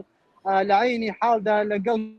کۆماری ئیسلامیدا خەریکی تەجارەتی خۆیانن لێرە دەتوانین بۆ داهاتووی خودی ئەو شۆڕشە کار بکرێت لێرە دەتوانێت لە تەجربە و ئەزمموی ژنانی ئێرە بزوتنەوە های جۆرا و جۆر لێرە کە سەرکەوتووە استفادە بکەین و بیگوازینینەوە ئەوانە کارهایەکە وەنجا بێزافای ئەوەی کیچە دۆزینەوەی ئەو خەتەیە کە دەتوانێت ئەم شۆڕشە بە سەرنجام بگەینێت بە سەرنجام گەیاندنی ئەم شۆڕشە و ئەو مافەڕەوانەی کە خاک لە یەک ساڵی ڕابردووە و هەتا ئێستا ناوی لێدەبا و بانگی بۆ هەڵبڕیوە ئەوەیە کە کۆماری ئیسلامی بە ئینقلابێک بە شۆڕشێک دەڕوخێ بەڵام ئەوە بێ بەهێزبوونی خەڵک بێ ئاگاهی خەڵک بێەوەی کە خەڵک لە سازمان و ڕێکرا و حەزبی جۆرا و جۆری خۆیدا خۆی سازماندا بێەوە بێ لابردنی هەموو ئەو بۆچوونانەی کە خەڵک ئەوێ هەروە لە ژێر ستەما بمێنێتەوە ئیمکان پەزیر نییە و ئێمەش لە یەک ساڵی ڕابردوودا بەشێکی زۆر لەو شتانەمان بینیوە و درێژە دەری دەبین و هەوڵ دەدەین کە ئەو شۆڕشە هەر ئەو منداڵباتە ڕادیکاڵی خۆی بەردەوام درێژە پێ بدە. کلیپێ بڵاو دەکەینەوە ئەگەر ئێوە هەر لە خەزمانەوە دووبارە تەماستان لەگەڵا دەگرین و بۆەوەی کە چالاکانی سیاسی کە حتمما بەشدارن لەو ئاکسیۆنە لەگەڵ تەلەڤیزیۆنی کۆمەڵە وتوێژێکیان بێت. زۆر باشە وا دەکەین. زۆر سپاس بۆ بەشداریت ئەگەر هاوڕێیانی ئۆتاقی کۆنترۆل ئامادە بن کلیپێ بڵاو دەکەینەوە دواتر دەگەڕینەوە لای هاوڕێیانمان کە لە ئۆتاقەکە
بەسلاوێکی دووبارە بینەرانی ئازیز دەڕینەوە لای هاوڕێ سەلاح کەماڵی.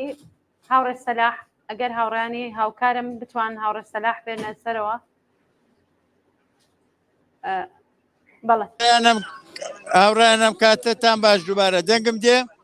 بەڵێ بەڵێ هاوڕێ سەلاح ئەم کاتت باش دووبارە و ئەگەر یەکێک لە هاوڕیانی دیکە بتوانی بەشدار بێنە وەڵاوە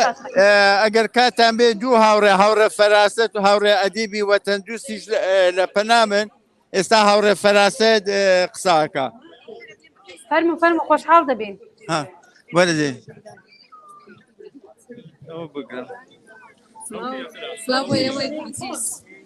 دەنگی دێ هاوڕێ فەراست. بەڵێ بەڵێ هاوڕێ فەراست دەم کاتت سلام هاوڕێیان ماندوو نەبن دەستان خۆش بێت و دەنگم دێت. بەڵێ بەڵێ ئەمڕۆ ڕۆژی ساڵیادی شۆڕشی ژینایە، ڕۆژێکە کە ساڵێ لە شۆڕشی خەڵکی کوردستان وەک خەڵکی ئێرانە گوزارێت، ساڵێکی پڕ لە مەبارزە و پڕ لە خەبات و کە لە تاریخی مبارزاتی ئێراندا بێوێ نەبووە. ئەمڕۆ ڕۆژێکە کە شۆڕشی ژینا کەس پارە لە دایک بووە، ئەمڕۆکە ئیتر ئەبێ بە 1 ساڵ و پا ئەگرێت، ئەبێ بڵێن کە ئەمجارە کەوێتە ڕێگا و بە پا ئەڕوات و گەورەتر ئەبێت. ئەبینین ئەمڕۆ کە بەخۆشیەوە خەڵکی کوردستان جوابیان داوەتەوە بە داخوازی حزب سیاسیەکاندا ئۆپۆزیسیۆنی کوردستانە، جوابیان داوەتەوە مانگرتنی گشتیان ڕاگەاندووە، ماندوو نەبوونیان لێکەم و دەستخۆشانیان لێکەم کە بەڕاستی همەتێکی زۆر گەوریان کردووە کە بەو شێوە مشتێکی گەوریاندا بە لە دمی جمهوری ئیسلامی. جمهوری ئیسلامی لە زووە بەرنامە ڕێزیە کرد، گرتن و کوشتن و ڕفاندنی فعالین زیندانی ئەشکەنجە ئەدام بە هەموو شێوەیەک ئەویست خەڵک بترسێنێت و ئەیزانی کە ئەم ڕۆژە لە ڕێگەیە. لە ڕۆژێکەوە کە ئەم خەبەرەی بیستووە کە ترس و وحشت کەوتووەتە دڵی ئەمڕۆکەیش ئەلان ئەمە چەند ڕۆژەکە بە کوردستانی میلیتاریزە کردە و هێزێکی گەورەی نظامی ڕەوانەی کوردستان کردووە، بەڵام خەڵکی کوردستان لەوانە نەترساون و جوابیان داوەتەوە احتسابی عمومی گشتیان ئەمەڵی کردووە. ئەمە کارێکی گەورەیە و هاوکاریکی گەورەیەکە لە دەرەوە و لە ناوەوە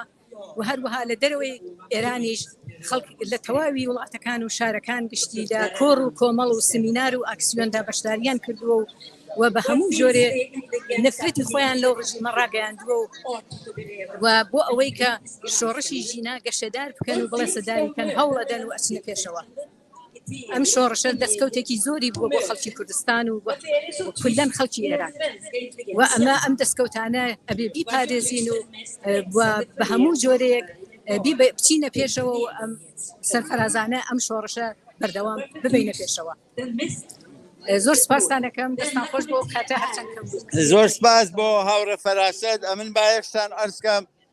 حزبی شوعی کوردستانیش لەگەڵ تەبگەری ئازادی کۆمەلگای کوردستان پشتیوانی خۆیان لەم مانگرتنیان لەم ئاکسیۆنە ڕاگەیاندووە. ئێستا فەرمون کاک ئەدیب وەتەندروست برێغ قسەمان بۆکە کایدی بیان فەرموو. سڵاو ڕێز بۆ بینەران و بیسەرانی تەلەڤیزیۆنی کۆمەڵا. ئمڕۆ لە لێرە کۆبینەتەوە تا ڕێز بگرین لە یادی ئازیزی هەموو گشتیان بەختکردوانی شۆڕشی ژیان ئازادی و سەری ڕێز و احترام دابنەوێنین بۆ بنەماڵەی بەڕێزی ئەو گیان بەختکردوانەی بزوتنەوەی ئازادی خوازانە و عەداڵەت خوازانەی یەک ساڵی ڕابردوو. ئەگەر گەرەکمان بێت عەزەمەتی ئەو مبارزەیە کە لە یەک ساڵی ڕابردووە لەم ڕۆژی پارە دەستی پێکرد و گەیشتە لووتکە، ئەگەر گەرەکمان بێ عەزەمەتی ئەو مبارزە و بیر خۆمان بێنینەوە تەنها یەکێک لە نمودەکانی هەڵسوکەوتی ڕژیمی جەنایەتکاری کۆماری ئیسلامیە کە درست لە چەند ڕۆژ لەمەوبەرەوە لە ماوەی لەمەوبەرەوە کە ئەزانێ ئەم ڕۆژە خەڵک بە هەر جۆرێکە بۆیان بکرێت ڕێز دەگرن لە ساڵڕۆژی مەرگی ژینا مەحسا ئەمینی و ڕێز دەگرن لە گیان بەختکردوانی ئەو بزوتنەوەیە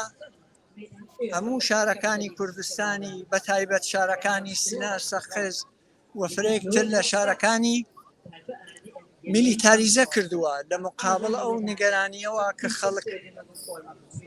حەکسول کاردانەوەیان دەبێت بەڵام هەر ئەمڕۆ زانیمان لە مقابڵ خەڵکیشەوە جوابێکی ئەرینی محکەم هەر وەک پێشوو درایەوە بە بانگەوازی مانگرتنی گشتی حیزبە کوردستانیەکان و ئەمە خۆی لاپەڕەیەکی تری زێڕین لە مبارزاتی خەڵکی کوردستانە بە دژی داگیرکەری و سەرکوتی بێبەزەیانەی ژمهوری ئیسلامی وەها لە ڕاستای مبارزەی بجووتنەوەی ژن ژیان ئازادیە بۆ سەرکەوتن ڕێگایەکی هیچتا زۆرمان لە پێشە بەڵام هەر ئەم مانگرتنە گشتیەی ئەمڕۆ کە سەرکەوتوانە بەڕێوە چوو لە کوردستانە و خەڵکی خۆڕاگری کوردستان دیسانەوە ئەزمی خۆیان بۆ پێوانی تاگەیشتن بە پێوانی ئەم مبارزە تاگەیشتن بە سەرکەوتن نیشاندا بەم حرەکەتەی خۆیان ئەم مبارزە ئیدامەی هەیە و بێگومان هەتا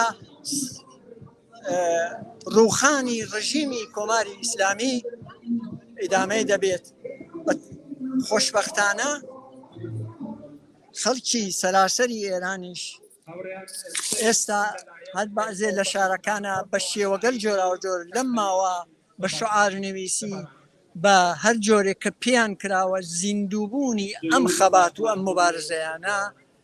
نیشان داوە و هیوادارم کە مبارزاتی چین و توێژە جۆر بە جۆرەکان لە کۆمەلگای ئێران سەراسەری ئێران بتوانێت وەکو مبارزاتی کرێکاری مانگرتن و اعتساباتی کاریگەری مبارزەی خانە نشین کراوان مبارزەی ژنان کە هەروواکە سەرباشخەی مبارزەی ژن بۆ ژیان ئازادی بوون هەروە بەردەوام ئەمێنێ ئەمە خەڵکی ئێران ئومێدەوارە خەڵکی کوردستان ئومێدەوارە و من پێم وابێ ئەمە هاڵنەرێکە بۆ گەیشتن بە ئامانجە پیرۆزەکانی هەم خەڵکی کوردستان هەم خەڵکی ئێران و لە گۆڕنانی کۆماری ئیسلامی زۆر سپاس کە ئەدیبی خۆشەوی زۆر مەمنون هاوڕێیان ئەگەر کاتان هەبێ کاکاڵەی ئاتیشیش دێت چەند کەلیمەیەکمان عەرز دەکات بەڵێ زۆر سپاس فقط بە کورتی کاکسەلاچنەوە فقانی دیکەش لەسەر هێڵن لە وڵاتانی تر باشە بە داوای لێبردووی واکەین کاکاڵە گیان فەرم و بەخێرێت ئەتۆش قسە و باسێکی کورتت ئەگە هەیە لەم بابەتەوە وەکو تەلەڤیزیۆنی کۆمەڵای ئێمە لە خزمەتای من سڵاو ڕێزم هەیە بۆ ئەو خەڵکە واقعان ئیمڕۆ نیشانیاندا بۆ تەحەسونە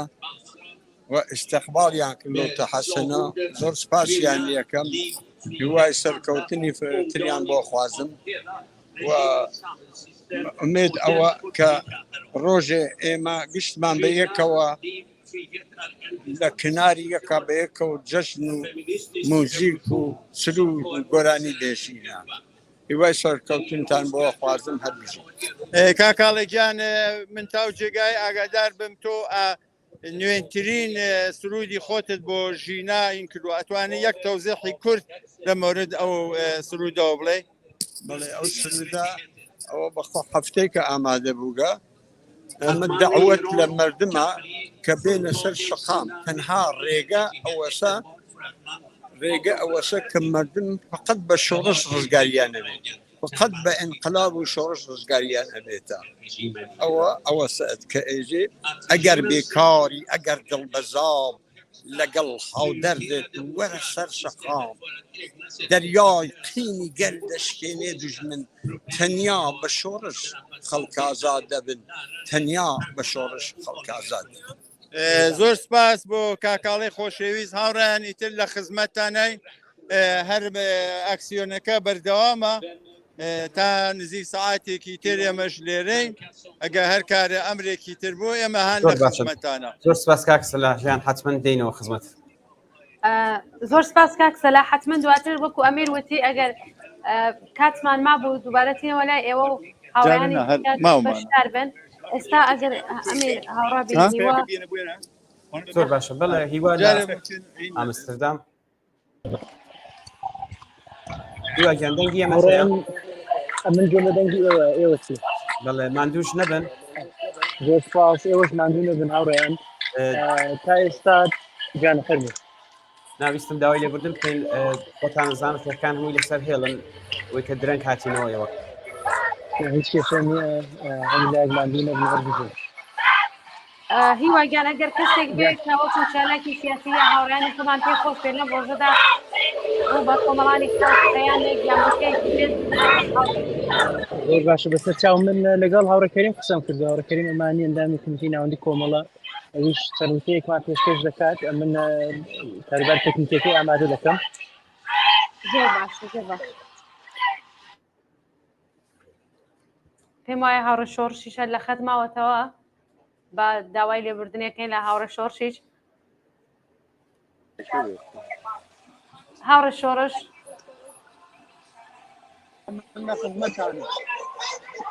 هاوڕە شۆڕش با کاکەریم قسەکانی کا دواتر دەگەڕینەوە لای ئێوەی خۆشەویست زۆر باش هیوادارم بەرحاڵ ئێمە زۆر لێرە چۆن لەوانەیە نەتوانین منتەزەر ببێنینەوە ئەگەر تۆزێ زووتر بێ زۆر باش زۆر باشە کاکەریم تەواو بوو دواتر دەگەڕینەوە لای ئێوە و دوایین قسەکانتان دەبیستین هاوڕێکەریمەم کاتتان باش زۆر بەخێر بۆ بەرنامەیە فەرموون لەگەڵتانی سڵاوتان لێبێ هاوڕێگوڵ نازیارم کاتتان باش و ماندوو نەبن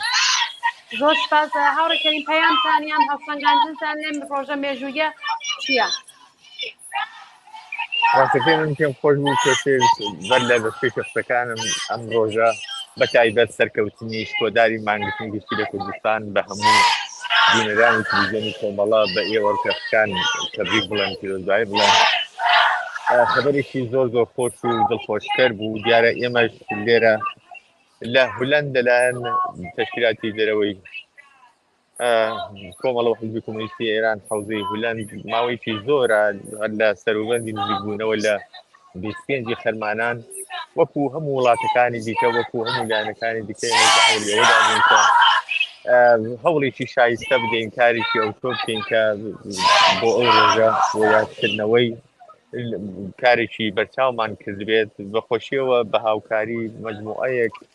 حیزب و کەسایەتی و لایەنی دموکرات و ئازادی خواست توانیمان ئەم ئاکسیۆنە ڕێک بخەین هەروەکو دەبینین ئێستا لە شوێنێک لە شاری ئامستردام لە مەیداندام کۆبوونەتەوە بەژابوویەکی بەرچاوی لێیە و هەموو زۆر بەگرنگچینەوە بۆ ئەوەی کە هەم ڕێز بگرن لە ساڵیادی شۆڕشی ژنجیان ئازادی و هەم پشتیوانی کەن لە و فەراخانی چەندان بانگەوازی حیزبەکان بۆ مانگرتنی گشتی و لەگەڵ ئەوەشدا ئەوەی کە زۆر دڵگەرمی کردوون وا هەست دەکرێت ناو خەڵکەیان من دەیان بینم ئەو خەبەرە خۆشەیە کە لە کوردستانەوە باسایی بووە لە کوردستانەوە بە ئەم خەڵکە گەیشتووە کە مانگرتنەکە زۆر زۆر سەرکەوتوو بوو و خەڵک زۆر بە مشتاقی لەحظە بە لەحظە پەیگیری هەواڵەکانە بۆ بزانن بە دوای ئەوەدا خەبەرهایەکی دیکە درستنیشی دیکە ببینن بەڵێ هاوڕێکەریم زۆر سپاس بۆ وتەکانتان لەداخەوە کاتمان کەمە و هاوڕێیانی زۆر لەسەر هێڵن بە داوای لێبوردن دەستخۆشیتان دەکەم و زۆر سپاس کە بەشدار بووین من دەستخۆشی لێوە دەکەم ماندوو نەبن بۆ ئەوەی کە ئەو بەرنامەتان ڕستووە جارێکی دیکە ئەو سەرکەوتنە بە هەموو لای پیرۆزبایی دەڵێم و سپاسان دەکەم زۆر سپاسی هاوڕێکەریمەکەین کە لە وڵاتی هۆلەند لە شاری ئامستردام لەگەڵمان بوو هاوڕێیانمان ئەگەر هاوڕێ شۆڕش بێنە سەر خەت زۆر سپاسان دەکەین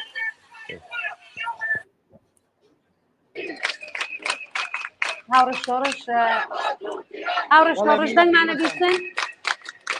بەڵێ هاوڕێ دەنگتانە بیستن فەرموو لە خزمەتای نەگەر کەسانێکی چالاکی سیاسی هاوڕێیانی خۆمان پێیان خۆشە وتێک باسکەن فەرموون دەی ئەوە کاگوریای ئەحمەدی لە لای منە من میکەکە دەم بە ئەوە کار لەگەڵتان قسە زۆر باش ئەمیان فەرموو کاگوریای ئەحمەدی ئەندامی کوێتی ناوەندی کۆمەڵە کاگوریان کاتت باش ئەم کاتە هەموو کاتێکتان داشماندوو نەبن هیوادارم دەنگ ببیستن من دەنگەوە باشە بیستن. زۆر سپاس کاک وریاجان ئێوەش ماندوو نەبن. قسەتان چییە بۆ ئەم ڕۆژە؟ ڕۆژە ڕۆژێکی زۆر خۆشە لە شاری ئێمە لە چەندین لاوە تەظاهرات هەیە ئایسێ من لە نقطەیەک مرکزی لە شارین بە ئیتفاقی هەم جنبشیان ژنجیان ئازادی ژیناها لە خیابانە هەم سمعەتی لە فاشیستەکان و بەتابەت ڕاستەکان و مەسەڵیەکان ئەمانەی خۆ بە تۆرە اتفاقی لە مقابلێکەوە قاریان گرتووە شعارە دەن شعار ژنجیان ئازادی لە مقابل ئەوانەی چەسەی بەرزەو کردووە بەحاڵ لە چەند نقطەی شارەوە دوێنێ ئێوارەی ئاخونهایەک بوو کەسی زۆر کۆبوونەتەوە هەموویان لە جنبش ژنجیان ئازادی ئاگادارن نازانم خۆ دەنگی زۆرە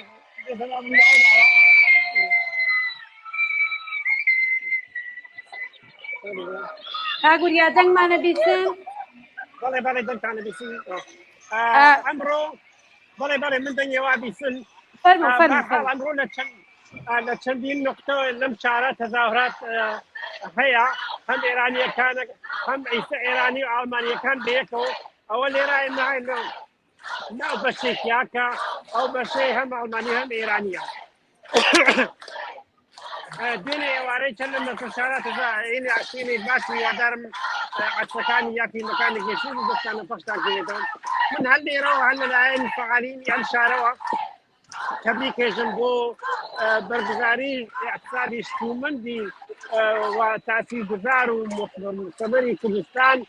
هیوادارم موفق بن و ئەوان ئیمڕۆ بەڕاستی ڕۆژێک لە تاریخیان دووبارە بەناوخۆیانەوە سەب کرد و مطمئن بنەوە ئەو ڕۆژە فقط لە کوردستانە و فقط لە ئێرانە ڕۆژێکی سەربەرز نامێنێتەوە بەکو لە دنیا ئەیبینن. بەڵێ زۆر سپاس هاوڕێ وەریا ئەگەر کاتمان بێ ئەگەر هاوڕێیانی لای تۆ کاتیان ما بێ دواتر ئەگەر توانیمان دەگەڕینەوە لای ئێوە بەڵام ئێستاش هاوڕێ وڵامی کاگرەحمان بەڵێ کاگرەحمان وڵامیمان زۆر سپاس ئەگەر هاوڕێیان و تا فەرمان کاگرەحمان بێنە سەر کاگرەحمان گیان سڵاو لێ بێدەم کاتت باش. ئەم کاتێ خۆتان باش مانوونە بن هاوڕێیان دەستان خۆش بێ و مانوونە بن هەروەکو جاری جاران کە خەرێکی زەحمەت و بڵاوکردنەوەی دەنگی ژن ژیان ئازادین لە کوردستان و هەموو دنیا و بە تایبەت ڕوو بە کوردستان و ئێران مانوونە من دەستان خۆش بێ و سپاس بۆیەوە. زۆر سپاس بەوەش کاگرەحمان گیان سپاس بۆی کە بەشدار بوو. کاگرەحمان با من لێرەوە دەست پێ بکەم خۆتان ئاگادارن ئەمڕۆ مانگرتنێکی گشتی و بڵێن سیاسیش لە کوردستان بەڕێوەچوو خۆشتان ئاگادار بوون کۆماری ئیسلامی لە هەفتەکان و مانگەکانی ڕابردوودا زۆری هەوڵدا بە هەڕەشە و گوڕەشە پێش بەم مانگرتنە بگرێت دەست بەسەری دەکردن کە هەڵسوڕاوانی مەدەنی ناسراوی دەگرت دەخسە زیندانەوە پێیوا بکەوانە ڕۆڵیان دەبێت لەسەر ئەمانە بەڵام سەرڕای هەموو هەڕەشە و گوڕەشەکان ئەمڕۆ مانگرتنەکە زۆر سەرکەوتوانە بەڕێوەچووت پێم خۆشە قسەی ئێوەش بیستم لێ دوانتان چییە بۆ ئەمڕۆ؟ من زۆر سپاس دەکەم پێشەکی کاگرەحمان داوای لێبوردن دەکەم ئەگەر دەکرێت گوشیەکەت پێ ئۆفۆقی ئۆفۆقی ئاوا منزورتە؟ بەڵێ بەڵێ دەبێت فعالی بکەوە لە قسمەتی سەرێ کێشە نیە فەرموو کاگرەحمان. بەڵێ پێشەکی سڵاو و ڕێزی خۆم لەلایەن هەمووی ئەو ژنان و پیاوانەوە لە ناوشاری ستۆکۆلم پێشکەش بە هەمووی ئەو کچ و کوڕانە بە خەڵکی کوردستان بە خەڵکی شاری سەقز بە هەمووی ئەو ئازیزانە کەمڕۆ لە کوردستانە جارێکی تر یەکدەنگ و یەکڕەنگ دژی پیلانەکانی حکوومەتی ئیسلامی وەسان و ئەم کەسانە کە ئێمە لێرە کۆبوونەتەوە 44 ساڵ پێش لێستە نەماوت بە جمهوری ئیسلامی ئێستش لە کوردستان هەر ئەینەوە تێکرارە بێتەوە بووەتەوە. کاک ئەمیری عەزیز ئەو سیاسەتە کە ئەمڕۆ جمهوری ئیسلامی لە چەند ڕۆژی ڕابردووە گردێتە پێش سیاسەتی 44 ساڵەی بووە دش بە خەڵکی کوردستان دش بە جوڵانەوەی شۆڕەژێرانەی خەڵکی کوردستان شتێکی تازە نییە لە کاتی خۆشیە هەم هێرشی نظامی کرد هەم شارەکانی مەحاسرە کرد بەڵام دیارە ئەم کات ئەم درۆ زۆر تایبەتریە بە دلیلی ئەوە جیاواز لە بوونی بە کرێگیراوان و هێزە سەرکوتگەرەکانی خۆی هێزی تایبەتی هێنا بۆ کوردستان بە دلیلی ترس و وەحشەتێکە هەیەی لە جوڵانەوە و هاتنە سەر شەقامی کۆمەڵانی خەڵکی کوردستان. من پێم وایە ئەمە شتێکی تازە نییە، ئەمە نیشانەی زەعف و زبوونی حکوومەتی ئیسلامی ئێرانە لە بەرابەری ئیرادە و مقاومەتی کۆمەڵانی خەڵکی کوردستان. ئەمە نیشانەی زەعف و زەبوونی حکوومەتێکە کە فقط بە کوشت و کوشتار و زیندان و شکنجە و ئێعدام و ڕفانی فعالین و هەڵسوراوان پێی وایە توانم جوڵانەوە تێکشکێنێت. نا خیاڵی خاوە، ئەمە واقعیەتێکە. هاتن و میلیتاریزەکردنی کوردستان نیشانەی زەعفی کۆماری ئیسلامی ئێرانە دش بە جوڵانەوە و برژەوەندی کۆمەڵانی خەڵکی کوردستان و داخوازیەکانی. زۆر باشە کاک ڕەحمان، هەتا ئێستا لە دەرەوەی وڵات پشتیوانیەکانتان چۆن بینیوە؟ سوڕانیەکان چی بوون وتەکان کەمێکش لەسەرەوە باس پێی بوومان. کاک ئەمیر، خۆتان ئەزانن کە لە دەرەوە بەهۆی وەزعیەتی تایبەتی تۆ بۆ هەر کارێکە بێ ئیجازەی پلیس لەسەر بێ ئیجازە بگریت و مشکلاتی خۆی هەیە. ئێمە لە شاری ئیستۆکۆلم لە 4 بەشی جۆراوجۆر لاینگرانی جوڵانەوەی ژن ژیان ئازادی هاتوونەتە سەر شەقام، هەر کامیان بە پێی وەخت و ئیجازەیە کە گردویانە کاروباری خۆیان دەبەنە پێشەوە. بەخۆشیەوە پشتیوانێکی زۆری لێکراوە، دیارە هەر شتێک مشکلاتی خۆی هەیە. بەڵام ئەوە کە من بزانمەوە کە من ئێستا لێرە فیلمەکەمان بڵاو کردو، لێرە لەبەر مەیانێکی بەرمەیانی ئیتحادیەی کرێکارانی سوێد بەشێکی زۆر لەو ئازیزانە کە ڕەوتی چەپی جامعی کوردستانن، کۆمەڵا پژاک بەشێک لە فعالینی ئیتحادیە کرێکاران و ژنان وانە لێرە قسە و باسییان کردووە، خەڵکێکی زۆرش بەشدار بوون. من پێم وایە ئەم پشتیوانی و ڕێزە هەر لێرەوە ئیدامەی هەیە و ئەمە بە شێوەهای جۆراجۆر لە دوا ڕۆژە 100% ئیدامە پێیاکە. کاک ڕەحمان، میدیایە وڵاتە حزوری بووە تا ئێستا؟ بەداخەوە نا، بەداخەوە لێرە زانی چۆنە میدیایە وڵاتە بەرەساسی بەرژەوەندی خۆی ڕواتە پێشەوە. لێرە وەزعیەتەکە جۆرێکە کە ئێمە ناتوانین وا بڕوا، یعنی ئەمە واقعیتێکە. بەڵام بەشێک لە میدیا کوردیەکان دەنگ و خەبەرەکانیان بڵاو کردێتەوە، بەشێکی زۆر لە دۆستان بەخۆشی ئەمڕۆمی هەر کامێ میدیایەکە تەلەفۆنەکەی بەدەستۆیە و بۆ تەواوی دنیام خەبەر و باسە و ئەم ڕێپێوایە ئەم پشتیوانەیە لە کۆمەڵانی خەڵکی کوردستان لە دەرەوە بڵاو کردێتەوە. هەر وەکو خۆشتان لە بەشەکانی ترا دیوتانە. زۆر باشە، وەکو دوایین پرسیار با زۆر لە کاتر نەگرین کاک ڕەحمان، هەنگاوەکانی دواتر چی دەبێت؟ ئەو پەیوەندیە لە ناوەوە لە دەرەوە لەگەڵ ناوە هەیە، پەیوەندیەکان چۆنە تا ئێستا چۆن بووە؟ من پێم وایە هەوڵێک و تەلاشێک لە ماوەی ڕۆژی ڕابردووە لەلایەن هێزە سیاسەکانی کوردستانەوە درا و ئەمە بەشێکە لە داخوازی کۆمەڵانی خەڵکی کوردستان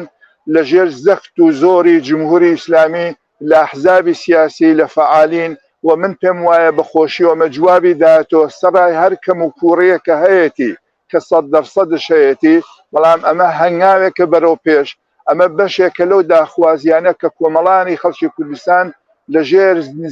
لەژێر زەخت و زۆری ئەم حکوومەتە فاشیستە فعالیەت و هەڵسوورانی خۆیان ئیدامایەن. من پێم وایە باشترە بێ 100% لە دوا ڕۆژە ئێمە وەکو ڕەوتی چەپ، وەکو لاینگرانی کۆمەڵە، وەکو کەسانە کە خۆمان بە دڵسۆزیان جوڵانەوە ئازانین 100% هەوڵی خۆمانین، هەر وەکو ڕێکخراوەکەی ئێوە، هەر وەکو تەشکیلاتی کۆمەڵە ئەم یەکگرتو و یەکڕێزیە لە ناو جوڵانەوەی خەڵکی کوردستانە بە بیری جیاوازەوە زیاتر کە و ئێمە پاراستنێکی زۆرترمان بێت لە بزوتنەوەی ژن ژیان ئازادی لە کوردستان و ئێرانە. بەڵێ زۆر زۆر سپاس کاک ڕەحمان غوڵامی بۆی کە بەشدار بوون. داوای لێبوردن دەکەین، کاتمان کەمە چون ڕفێقەکانی کەش لەسەر هێڵن، دەبێ ئەمانیش بێنینە سەر خەت و زۆر مەمنون، سپاسی خۆتانەکەم، دەستان خۆش بێ و مەمنون بۆ ئێوە. مانوونە بنجارێکی تر تەلەڤیزیۆنی کۆمەڵا من پێم وایە لە ماوەی ساڵی ڕابردووە زۆرترین خزمەتی کردووە بە دەنگی ژن ژیان ئازادی و بۆ بە دەنگ و ڕەنگی کۆمەڵانی خەڵکی کوردستان. جارێکی تر خۆت و هەمووی هاوڕێیان مانوونە بن، دەستان خۆش بێ. زۆر سپاس بۆ ئێوەش کاک ڕەحمانگیان، سپاس ئێوە شەر بژین. ئەمیر کاک سەلاح و کاک ئەسعەدمان لەگەڵایە، بعد لەگەڵ کاک سەلاح ماڵاوایی کەین، دواترشینە لای کاک ئەسعەدی ڕستەمی. هاوڕێیانم ئەگەر کاک سەلاح بێنە سەرخەت. هاوڕێن ماندووش نەبێن، ئەم کاتتان باش. زۆر سپاس. ئەگەر کاتان هەیە هاوڕێکمان هەیە یەک دوو دقیقەویژەوە قسێک ئەرزکا ئەگەریژنا مزاحمتان نابێت کێشانی با دوو دقیقەی قسە بکە دواتر دەڕینە لای هاوڕێیانی دانمارک بە قسەباتمان لەگەڵەوانیش بێت زۆر سپاس ئێمە لێرە بەرنامەکەمان تەواو بوو بەڵام لە مەیدانێکی تر بەرنمەیەکی تر هەیە لە شوێنێکی تر لادێکی تر کۆ بنەوە هاوڕێگیان فەرمو قسە بکە هەرنا قسە بکە دەنگ دێ نازەنگی کردەوە هاوڕێمانە گەر معرفیکەی زۆر باشە پێم خۆت معرفیکە ئەلۆ من فەریدە هەستم سەلام چۆنە بەڵێ دەنگی باشە وەلی منەوە ناشنە سلام دارم خدمت شما و همچنین بینندگان عزیز این برنامه. با کمال خوشحالی امروز استقبال بسیار گرمی از این سال روز انقلاب ژینا در سرتاسر کشور انجام شده و همونطوری که اطلاع دارین شما هم خبراتی از ایران رسیده مردم بسیار با شهامت و با شجاعت به استقبال این روز گرامی رفتن و خبرات و تظاهرات در سرتاسر دنیا امروز در جاهای مختلف برپاست. با کمال خوشحالی من هم تبریک میگم این روز رو به تمام مردمان آزادیخواه ایران و مخصوصا کردستان و زنان و همچنین آرزو دارم که تمام زندانیان سیاسی و غیر سیاسی آزاد بشن و درود میفرستم به خانواده های شهیدان و خانواده هایی که عزیزانشون رو در راه آزادی از دست دادن. زور سپاس بۆ هاوڕێ خۆشەویستە هەروە فەریدە نەفیسی ئەگەر بە هەڵە نەبم هاوڕێ فەریدە نەفیسی بوو بەڵێ دروستە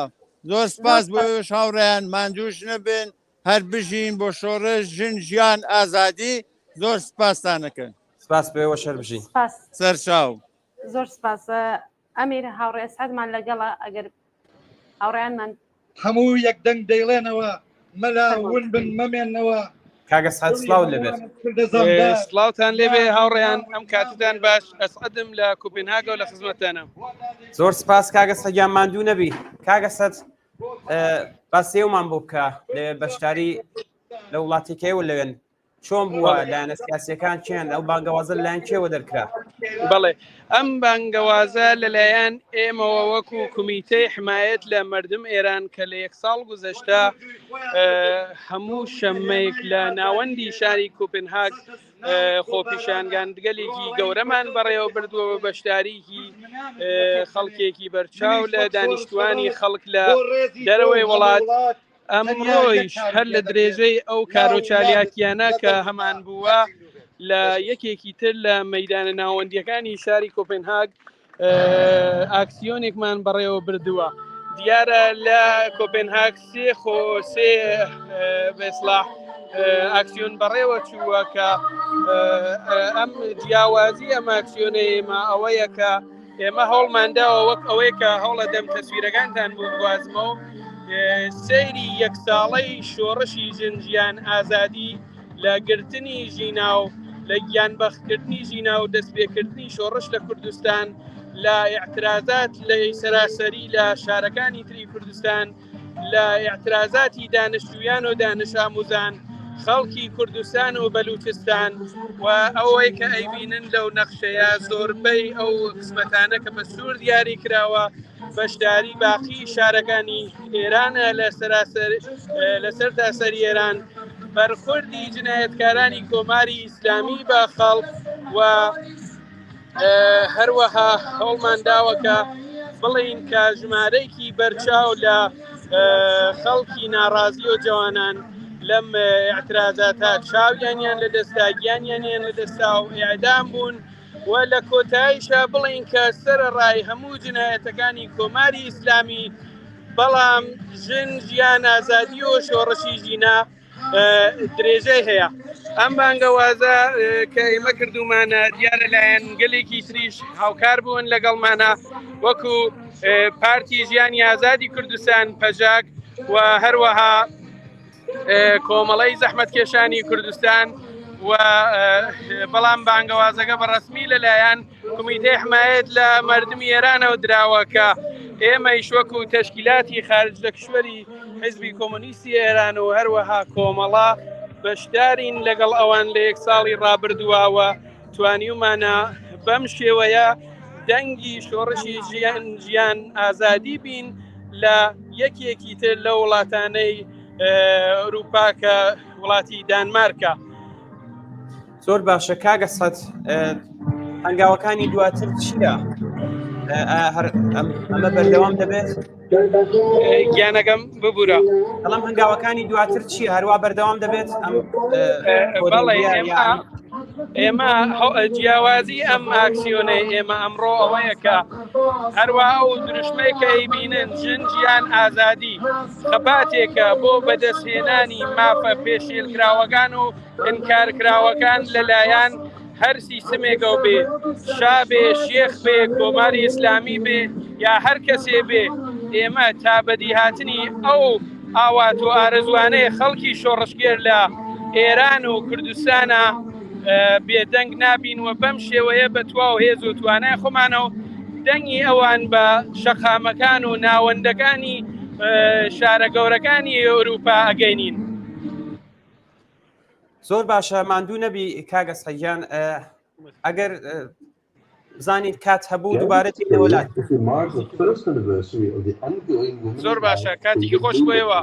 زۆر سپاس دەست خۆش بێت و ماندوو نەبیت. ئەمیر لەگیان ئێمە پێش سەرەتا باسمان کرد بەداخەوە لە ئاوایی ئارێنان دوو لاو بەناوی ئەلی ئەحمەدی و دیار ئەحمەدی لەلایەن هێزەمنیەکانەوە دەست بەسەر کراونوە لە سەقزیش لاوێک لە ڕێگای چوون بۆ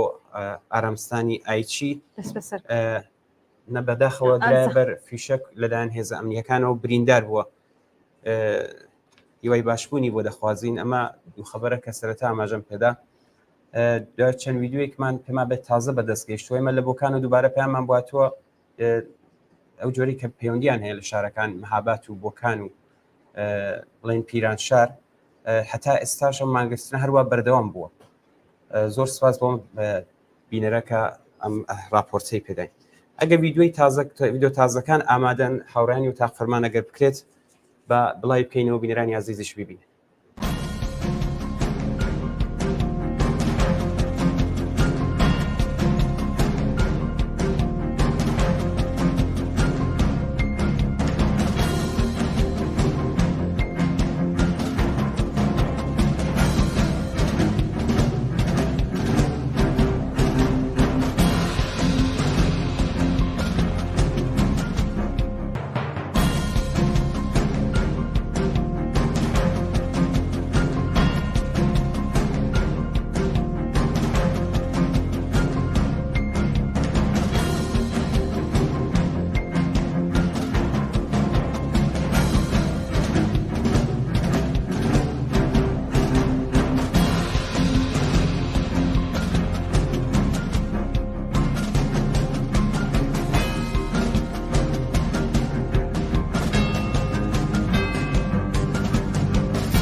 بەسڵاوێکی دووبارە بینەرانی ئازیز و خۆشەویستی بەرنامەی ڕاستەوخۆ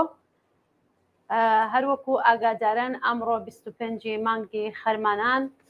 ساڕۆژی گیانبەختنی شۆڕشی ژینا ئەمینی و دەستپێکی شۆڕشی ژینایە. ئێمە ئیمڕۆ بەرنامەکەمان تەرخان کردو بەم بابەتە. ئێستا لەم بەشەدا داوامان کردووە لە هاوڕێ چاوان کە بێت و هەواڵەکانی ئەمڕۆ کە دوایین هەواڵەکانە بۆمان باسکە. هاوڕێ چاوانم کاتت باش ماندوو نەبی لە کاروبارت فەرموو کە دوایین هەواڵەکانمان پێشکەش کرد. زۆر سپاس بۆ نازیان، سڵاو بۆ ئێوە بۆ بینەرانمان لە هەر کوێکەن و سڵاو بۆ کوردستانی خۆڕاگەر. نیش لەم بەشە تازەترین هەواڵگەلێک کە تاکو ئێستا بەدەستمان گەیشتووە بۆ پێشکەشانێ. فەرموو. بەڵێ بەپێ ئەو وێنانە بەدەستمان گەیشتووە پاش بانگەوازی حزب و لایەنە سیاسیەکانی کوردستان بۆ مانگرتن گشتی لە ساڕۆژی گیانبەختکردنی ژینا ئەمینی و دەستپێکی شۆڕشی ژیان ئازادی بازاریان لە شارەکانی سەقز، بۆکان، بانا، سنا، مەریوان، کامیاران، دیواندەرا، مەهاباد، پیرانشار، کرماشان، شنۆ، میاندواو، ڕەوانسەر، پاوە، ئیسفەهان، شیراز، تاران، مەشهەد، ڕوودهەن، ورمێ و دێولان بە تەواوەستی پێوەست بە مانگرتنی گشتی بوون و دوکانەکانیان داخستووە. بەپێ راپۆرتەکانیش وێڕای سەپاندنی کەش و هەوای ئەمنیەتی بەسەر شارەکانیێراندا خەڵکی ئازادیخواز لە شارەکانی مەشهەد، تاران، کەراج، ئیسفەهان و ڕەشت ڕژانە سەر شەقام و خۆپشاندانیان کرد. بەپێ دوایین زانیاری لە مەیدانەکانی انقلابی تاران و وەکیلابادی مەشهەد خەڵکی ناڕازی لەگەڵ هێزەکانی ڕژیم تێکەڵچوون و چەند کەسیش دەستبەسەرکراون تاکو ئێستا. حەوت چالاکی مەدەنی گۆڵناس، حەوت چالاکی مەدەنی ژنان بەناوەکانی لە زیندانی ئەبینەوە بەناوەکانی ئازادە عەبدینی، سپیدە قۆڵیان، شەکیلا منفرد، گۆڕۆخ ئیرایی، نەرگز محەممەدی، مەحبوبە ڕەزایی و ویزا ڕەبانی لە بەیاننامەیەکدا ڕێیان گەیاندووە کە هاوکار لەگەڵ ساڕۆژی گیانبەختکردنی ژینا ئەمینی و دەستپێکی شۆڕشی ژیان ئازادی لە ڕۆژی هەینیەوە مانگرتن لە خواردن دەکرێت. بەڵێ هەواڵەکان زۆرترن چاوان ئەگەر پێت باش بەڵێ گۆڵات بەوتێ سەرشاوە خۆجەیەکانیش لە ڕۆژی ڕابردووە هێزەمیەکانی ڕژیم لە شاری ساق ماڵی باوکی ژینا ئەمینیان گەمارۆ داوە بەیانی شەمە کاتێک ئەم جەدەمینی لە ماڵەشێتە دەرەوە لەلایەن هێزەمیەکانەوە دەستبەسەرەکرێت. بەپێ هەندێک لە سەرشاوەکانی هەواڵ پاش ماوەیەکی کورت کاگەمجد ئازاد دەکرێت لەگەڵ بنەماڵەکەیدا لە ماڵەوە زیندانی دەکرێن و هەڕەشەیان لێ دەکەن کە نابێت بە هیچ شێوەیەک لە ماڵ بچنە دەرەوە ئیجازەیان نیە هێزەمیەکان لەبەر دەکەکەیان نەڕاوەستاون. بەوتەی هاوڵاتیانیش بازگەی پشکنینی سەخت لە دەواازەکانی چوونەژەوەی سەقز دانراوە و هەر ئۆتۆمۆبیلێک کە پلاکی سەقزی پێوە نەبێت ڕێگە پێ نادەن بچێتە نێو شاری سەقزەوە. هەروەها هێزێکی زۆری ئەمنی بە جلوبەرگی نظامی و تەنانەت دیباسشخصەکانیش لە شەقام و کۆڵانەکان جێگی کراون و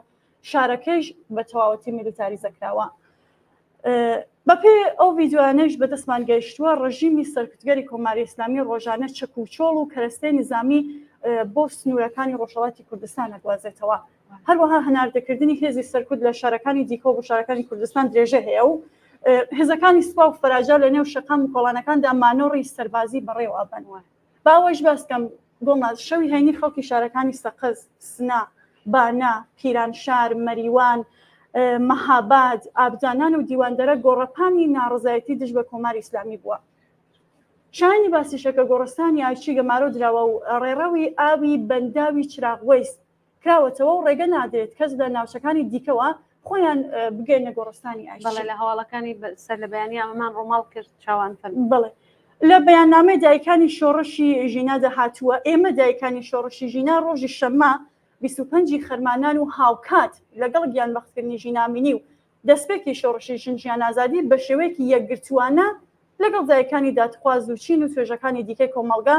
لەسەر مەزاری گیانبەختکردوان کو دەبینەوە و پەیمان لەگەڵ ئاواتەکانیان نوێ دەکەینەوە.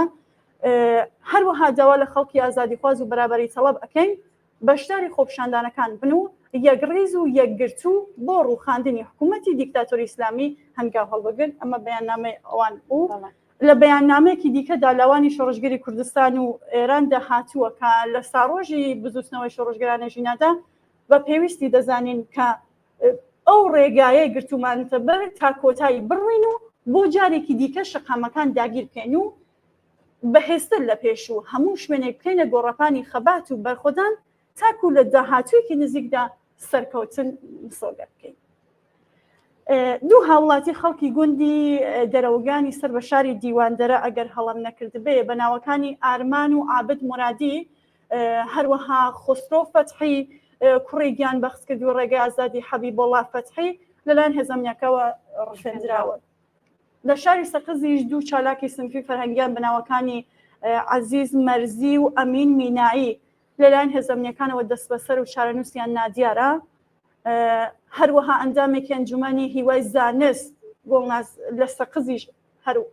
ئەویشە لە سەقزە بە ناوی ئازاد ئەمینی لەلایەن ئێدارە سەماعەتەوە دەست بەسەر و بۆ شوێنێکی نادیار گوازراوەتەوە. لەلایەکی دیکەوە هێزەکانی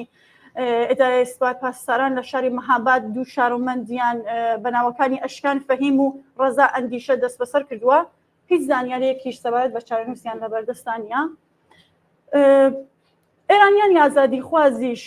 چون بەدەم ئەم بانگەوازی حزب و لایەنە سیاسیەکانی کوردستان و ئێرانەوە لە شارەکانی کۆپنهاگ، ئۆسلۆ، گۆتنبرگ، کۆڵن، هامبۆرگ، ڕۆم، تۆکیۆ، لەندەن و بربەزین بۆ دەستەوەگرتنی تراکت و وێنەی قوربانیانی شۆڕش دژ بە کۆماری ئیسلامی دروشمیان وتەوە هەروەکو ئێستا هاوڕێیانیشمان لە ناو لای بەکبوون. لە هەواڵێکی دیکەدا هاتووە هاوکار لەگەڵ ناڕزایەتیەکان کۆنفرانسی بابەتی ژنان و نەتەوە جیاوازەکانی ئێراندا باوەڕمەندانی ئایدۆلۆژی و ئاینی دیکە لە شاری ژنێڤی سوێز بەڕێوە چووە و باس لە شۆڕشی ژینا کراوە و سەرکوتی دڕندانەی خۆپیشاندەران بەتایبەت لە کوردستان و بەلوچستان کراوە لەو خۆپیشاندانەدا. ئەمە ئاخرین هەواڵەکان بوو کە تاکو ئێستا بەدەستی من گەیشت بێ. زۆر سپاس چاوانگیان حتمما لە دواترا ئەگەر هەواڵی تازە هات دووبارە بانگشت دەکەینەوە بۆ ئستودیۆ کە هەواڵەکانمان بە شێوەی ڕاستەوخۆ پێشکەش بە بینەرانکەین. زۆر سپاس بۆ کاروبار و ماندوو نەبوونی دەیەکەم کە ئەمڕۆ زۆر ئەرک و زەحمەتی زۆرتان کێشا بۆ ئامادەکردنی ئەم لایڤە. زۆر سپاس بۆ ئێوە هاوڕێیانمان کە ئەرکی زۆریان ئیمڕۆ لەسەرشان بوو بۆ ئامادەکردنی ئەم لایڤە، چه هاوڕێیانی بەشی مونتاژ، چه هاوڕێیانی بەشی کامێرا و بەشی کۆنترۆل. سپاسیانەکەم کە هاوڕا بوون و هاوکارمان بوون ئیمڕۆ. هاوڕێیانمان ئەگەر کلیپێکمان پێشکەش بکەن گرسە ڤیدیۆیەکە لە شارەکان هاتووە دواتر دەگەڕینەوە لای بینەرانی ئازیزمان.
Liebe Aktivistinnen und Aktivisten, liebe stellvertretende Ministerpräsidentin und Kollegin Julia Willi Hamburg, liebe Verbündete im Kampf für Freiheit und Menschlichkeit im Iran. Mein Name ist Hanna Naber und ich bin die Präsidentin des Niedersächsischen Landtages. Als jemand, die sich seit Jahren leidenschaftlich für die Demokratie und für Frauenrechte einsetzt, ist es mir eine Herzensangelegenheit und auch eine Pflicht, heute hier zu sein. Anfang des Jahres hat der Niedersächsische Landtag mit überwältigender Mehrheit eine Resolution verabschiedet. Darin solidarisieren wir uns mit den tapferen Freiheitskämpferinnen und Freiheitskämpfern im Iran.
بدرێژی ژین من ئامادەم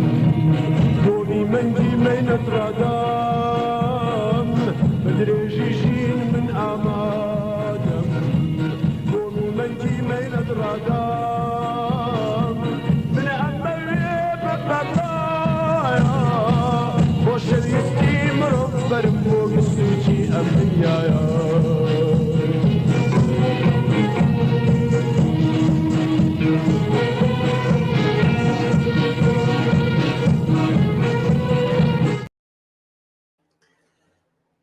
بەڵێ بینەرانی عزیز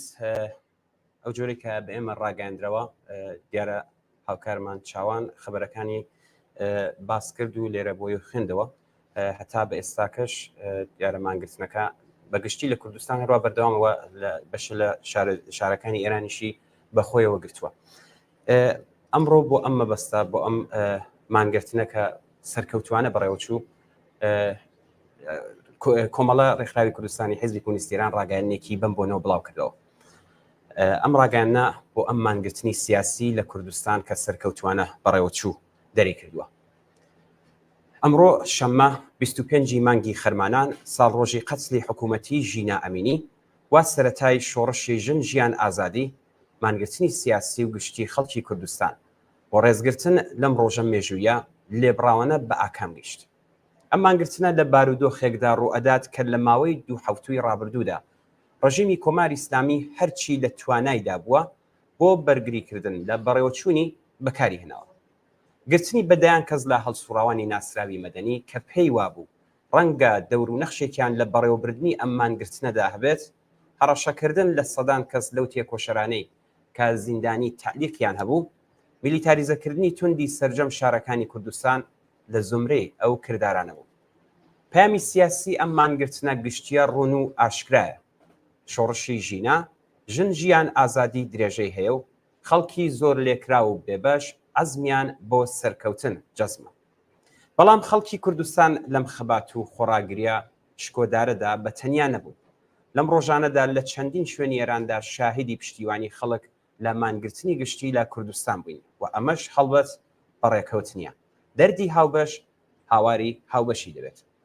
ئامادەکاری ڕژیم بۆ بەرگرتن لە ئامادەبوونی خەڵک لەسەر گڵکۆی گیانبەختکردوانی بەرین و دێوێنەیە. لەسەر گڵکۆی ژینا تانک و زرەپۆشیان جێگیر کردووە. دەریچەی سەدی چراغوەیسی سەقزیان کردوێتەوە تا ڕێگا لاوەکیەکانی کە دەچنەوە بۆ ئارامستانی ئایچی دابخەن. ئەمە جارێکی تر بەڕوونی نیشانی ئەدات خەڵک هێزی لە بنەهاتی خۆیان لە ڕواڵەتی ڕژیم دابینی. مانگرتنی سیاسی گشتی سنەتێکی جێکەوتووە لە کۆمەلگای کوردستاندا. ئەم جارش خەڵک هێزی یەکگرتوانی خۆیان لەم شێوازی ناڕزایەتی دەربڕینی سیاسی ئەزمون کرد. بەم حاڵەوە ئێمە هێشتا لە ڕێگای گەیشتن بە سەرکەوتنی کۆتایی هەندێک خۆناغمان لەبەردەمدایە کە دەبێ بەژیری سیاسی و بە هەمان ئیرادە و ڕۆحیەی خەباتکارانی تا ئێستا خۆمان بۆ تێپەڕکردنیان ئامادە بکەین. ئەزمونیانی لە تاکتیکدا لە مەسیری استراتیژیەکی ڕووندا لە پێویستیەکانی سەرکەوتنمانە. مانگرتنی گشتی یەکێک لەم تاکتیکانەیە. کاریگەربوونی خۆی لە بەرامبەر کۆماری ئیسلامیدا بۆ زەمینگیرکردن و بێلایەنکردنی هێزە سەرکوتگەرەکان نیشانداوە. خەڵکی کوردستان بە گرتنەبەری ئەم تاکتیکە خەباتکارانەی هەتا ئێستا چەندین جار کۆماری ئیسلامیان وادار بە پاشەکشە کردووە و هێزە سەرکوتگەرەکانیان لە بەرامبەر ئیرادەی یەکگرتوانی خۆیاندا بە چۆکداهێناوە. ئەمڕۆ دیسانیش نمونەیەکی شکۆداری تریان لە بەکارهێنانی ئەم شێوازە لە خەبات ئەزمون کرد. ئەم مانگرتنە جارێکی تر سیمای جەماوەری بوون و کۆمەڵایەتی بوونی ئەم ئاخێزەی ئێستای دژ بە ڕژیمی ئیسلامی و بۆ دامەزراندنی داهاتوویەکی باشتر بەڕوونی بە خەڵکی دنیا نیشاندا. بەڵام گرنگی ئەم خەباتە لە درێژەی ئەوەدایە هەر بەم هۆکارە ئەرکی سەرشانی هەمووانە چ لە کوردستان و چ لە سەر تاسەری ئێران کە ئەم تێکۆشانە هەروە بە هێزی زیاترەوە درێژە پێبدەن. ئێمە خەبات و نەبەردێکی درێژماوە و ئامانجدارمان لە بەردەمدایە. نەبەردێک کە جەماوەری کرێکاران و خەڵکی بێبەشی پراوێزی شارەکان بۆ هاوڕێتی لەگەڵ خوێندکاران و ژنانی یەکسانی خواز لەودا دەور و نەخشێکی چارەنووساز دەنوێنن. بێگومان ئەوەی کە لە ساڵی داهاتوودا ڕوو ئەدات مۆرکی ئەزمونە بە نرخەکانی ساڵی پێشووی پێوە دەبێت. ئەو ئەزمونانەی کە بەداخەوە بە نرخێکی گران دەستەبەر بوون. بارودۆخی دژواری ژیانی ئابووری زیاتر لە 70% خەڵک لە ژێر هێڵی هەژاریدا ئەم جەماوەرە بەرینەی بە ناچار خستۆتە مەسیری خەباتەوە لەگەڵ ڕژیمێک کە هەم نان و هەم ئازادیانی بەبارم تەگرتووە. ئەگەر چی لە ئێستاوە ناتوانین شکل و شێوازی بەرەو ڕووبوونەوەکان بەڕوونی دیاری بکەین، بەڵام گومانی تێدا نیە کە ئەم شۆڕشە بە شێوازی جۆرا و جۆر لە ناڕزایەتی خەڵکی گەڕەکە هەژارنشینەکانی پراوێزی شارەکان لە قوتابخانە و زانکۆکان لەسەر شەقام چ بە شێوەی مانگرتنی سیاسی گشتی و مانگرتنی کرێکاران، مامۆستایان، ناڕزایەتی خانەنشینان بنەماڵەی داغداری گیانبەختکردوان و هیتردا درێژەی دەبێت. مانگرتنی گشتی ئەمڕۆی 25 مانگی خەرمانان یەکێک لە مەیدانەکانی ئەم خەباتە بەردەوامە بوو کە سەرکەوتوانە بەڕێوەچوو. دەستی هەموو تێکۆشران و هەڵسوڕاوان و خەڵکی یەکگرتوو کە ئەم سەرکەوتنیان ئیمکان پەزیر کرد بە گەرمی دەگوشین و سڵاو دەنێرین بۆ یاد و بیرەوەری سەرجەم گیانبەختکردوانی شۆڕشی ژن ژیان ئازادی. بژی بزوتنەوەی شۆڕش گێڕانەی خەڵکی کوردستان، بژی شۆڕشی ژن ژیان ئازادی. کمیتەی ناوەندی کۆمەڵە ڕێکخراوی کوردستانی حیزبی کۆمۆنیستی ئێران 25 خەرمانانی 1402 هەتاوی بەرابەر لەگەڵ 16 دەسامبری 2023 زاینی. ئەمیر زۆر سپاس. پەیامێکمان بواتوە لە شاری بانەوە کە جاوای کردووە ئەو وێنانە و ئەو گرتە ڤیدیۆانەی کە بۆ تەلەڤیزیۆنی کۆمەڵی نردووە بڵاویکەینەوە. زۆر سپاس بۆم بینەرە، حتمما لە داهاتوودا ئەم ڤیدیۆانە بڵاو دەکەینەوە. زۆر باشە گوڵناس، ئێمە پامێکی تریشمان بۆ هاتووە. دیارە ئێستا لە تۆرنتۆش کۆبوونەوەیەکی ئەترازی هەیە، بەڵام بەهۆی ئەو جیاوازی زمانەوە کە هەمانە دواتر گزارشەکەی ئەنێرن بۆمان و ئێمەش لە تەلەڤیزیۆنی کۆمەڵە حتمما بڵاوی دەکەینەوە. زۆر سپاس بۆ بینەرەکەم زانیێرەشی پێدەین. بەڵێ ئەمیر، پەیامێکی تراتوە کە کۆمەڵی لە ژنان لە سەرڕۆژی گیانبەختکردنی ژینا ئەمینی و واتە قەتڵی حکوومەتی ژینا لە گەوهەردەشی کەرەج کۆبوونەوەی ناڕزایەتیان بە شوعار بەڕێوە بردووە. ئەمیر، پێم وایە کاتی بەرنامەکەمان بەرەو کۆتایی ئەڕوات. ئەگەر تۆ شتێکی پێویستەیە کە پێم وابێ باسمان نەکردوێت. بەڵێ فقط ئێمە دەتوانین بە ئاگاداری بینێرانی ئازیز بڵین کە ئێمەش ئەم شەو سعاتی 9 بە کاتی باشوور 9 بە کاتی ڕۆژهەڵات دووبارە بەرنامەکەمان ڕاستەوخۆ درێژەی دەبێت و میوانی بەرنامەکەشمان هاوڕێ حەسەن ڕەحمانپەنا ئەندامی کمیتەی ناوەندی کۆمەڵەیە کە دێت و لەسەر لەم بەرنامەدا هەڵسەنگاندن و لێکدانی خۆی لەسەر ئەم ڕۆژە مێژووە لەسەر ئەم مانگرتنی گشتیەکە سەرکەوتوانە بەڕێوەچوو باس دەکات بۆمان. ئێوەش دەتوانن بەشدار بن و بەو ژمارە تەلەفۆنی کە لەسەر شاشەی تەلەڤیزیۆنەکەتانە ڕاو بۆ چوونتان بڵێن و پامێک ئەگەشتێکیش بوو لەگەڵ میانی بەرنامەکەمان حتمما دیدینە بەر باس و لێکۆڵینەوە. دیارە ئەم بینەرەش کە ئەم پامێک بۆ تۆ نردووە لێرەش لە بانەوە دووبارە پاممان بۆهاتێتەوە کە ئەگەر دەکرێت دووبارە لە درێژەی بەرنامەکانی تەلەڤیزیۆنی کۆمەڵەدا هەموو ئەو ڤیدیۆیانەی کە ئەمڕۆ بەدەستان گەیشتووە دووبارە بڵاو بێتەوە، چون دیارە مانگرتنێکی گشتی بێوێنە بووە جێگەی خۆیەتی کە نەجارێک دەجاریش بڵاو بێتەوە بەسەر چاوکە ئێمە حتمما و دڵنیایە دەدەین حتمما لە درێژەدا دووبارە بینێریە بێت. زۆر باشە گوڵنازیان، ئەگەر قسەیەکە یا پامێک شتێک نییە بە ئێمە ماڵاوی بکەین لە بینەرانی ئازیز و سپاس بۆی کە تا ئێستا لەگەڵمان بوون. هیوادارین کە بەرنامەی ئەم ڕۆژمان کە تەرخان کرابوو بەم ڕۆژە مێژوویە بەدڵتان بوو بێت و کەڵکی پێویستیشتان لێگرێت. دووبارە هەر بژین بژی خەڵکی شۆڕشکێری خەڵکی کوردستان. منیش قسێکی تایبەتم نەماوە، هەموو قسەکان تۆ کردیت و ئەو هاوڕێیانەی کە بەشدار بوون لەم بەرنامەیە. جارێکی تر سپاس بۆ هاوڕێیانی هاوکارمان لە بەشی کۆنترۆڵ و بەشی فەنی کە هاوکارمان بوون. ئیمڕۆ زۆر بەڕاستی ئەمیر زۆر ماندوو بوون، ئەوانی شتێکی ما کە ئێمە لێرە دانیشتوین ڕاستەوخۆمان بە دڵنیایی ئەوانەوە بەڕێوە بەر. زۆر سپاسیانەکەم جارێکی تر. سپاس بۆ ئەو بینەرە خۆشەویستانە کە بە پەیامەکانیان دڵگەرمیاندا بە ئێمە بۆ بەرنامەکەیان. جارێکی تر سپاس بۆ خەڵکی خۆڕاگری کوردستان بۆ ئەو بانگەشە و بۆ ئەو مانگرتنە جوانەی کە بەڕێوە چوون. هیوادارین کە بەرنامەکەمان جێگەی سوود و ڕەزامەندی ئێوەی خۆشەویست بێ. ماڵاو.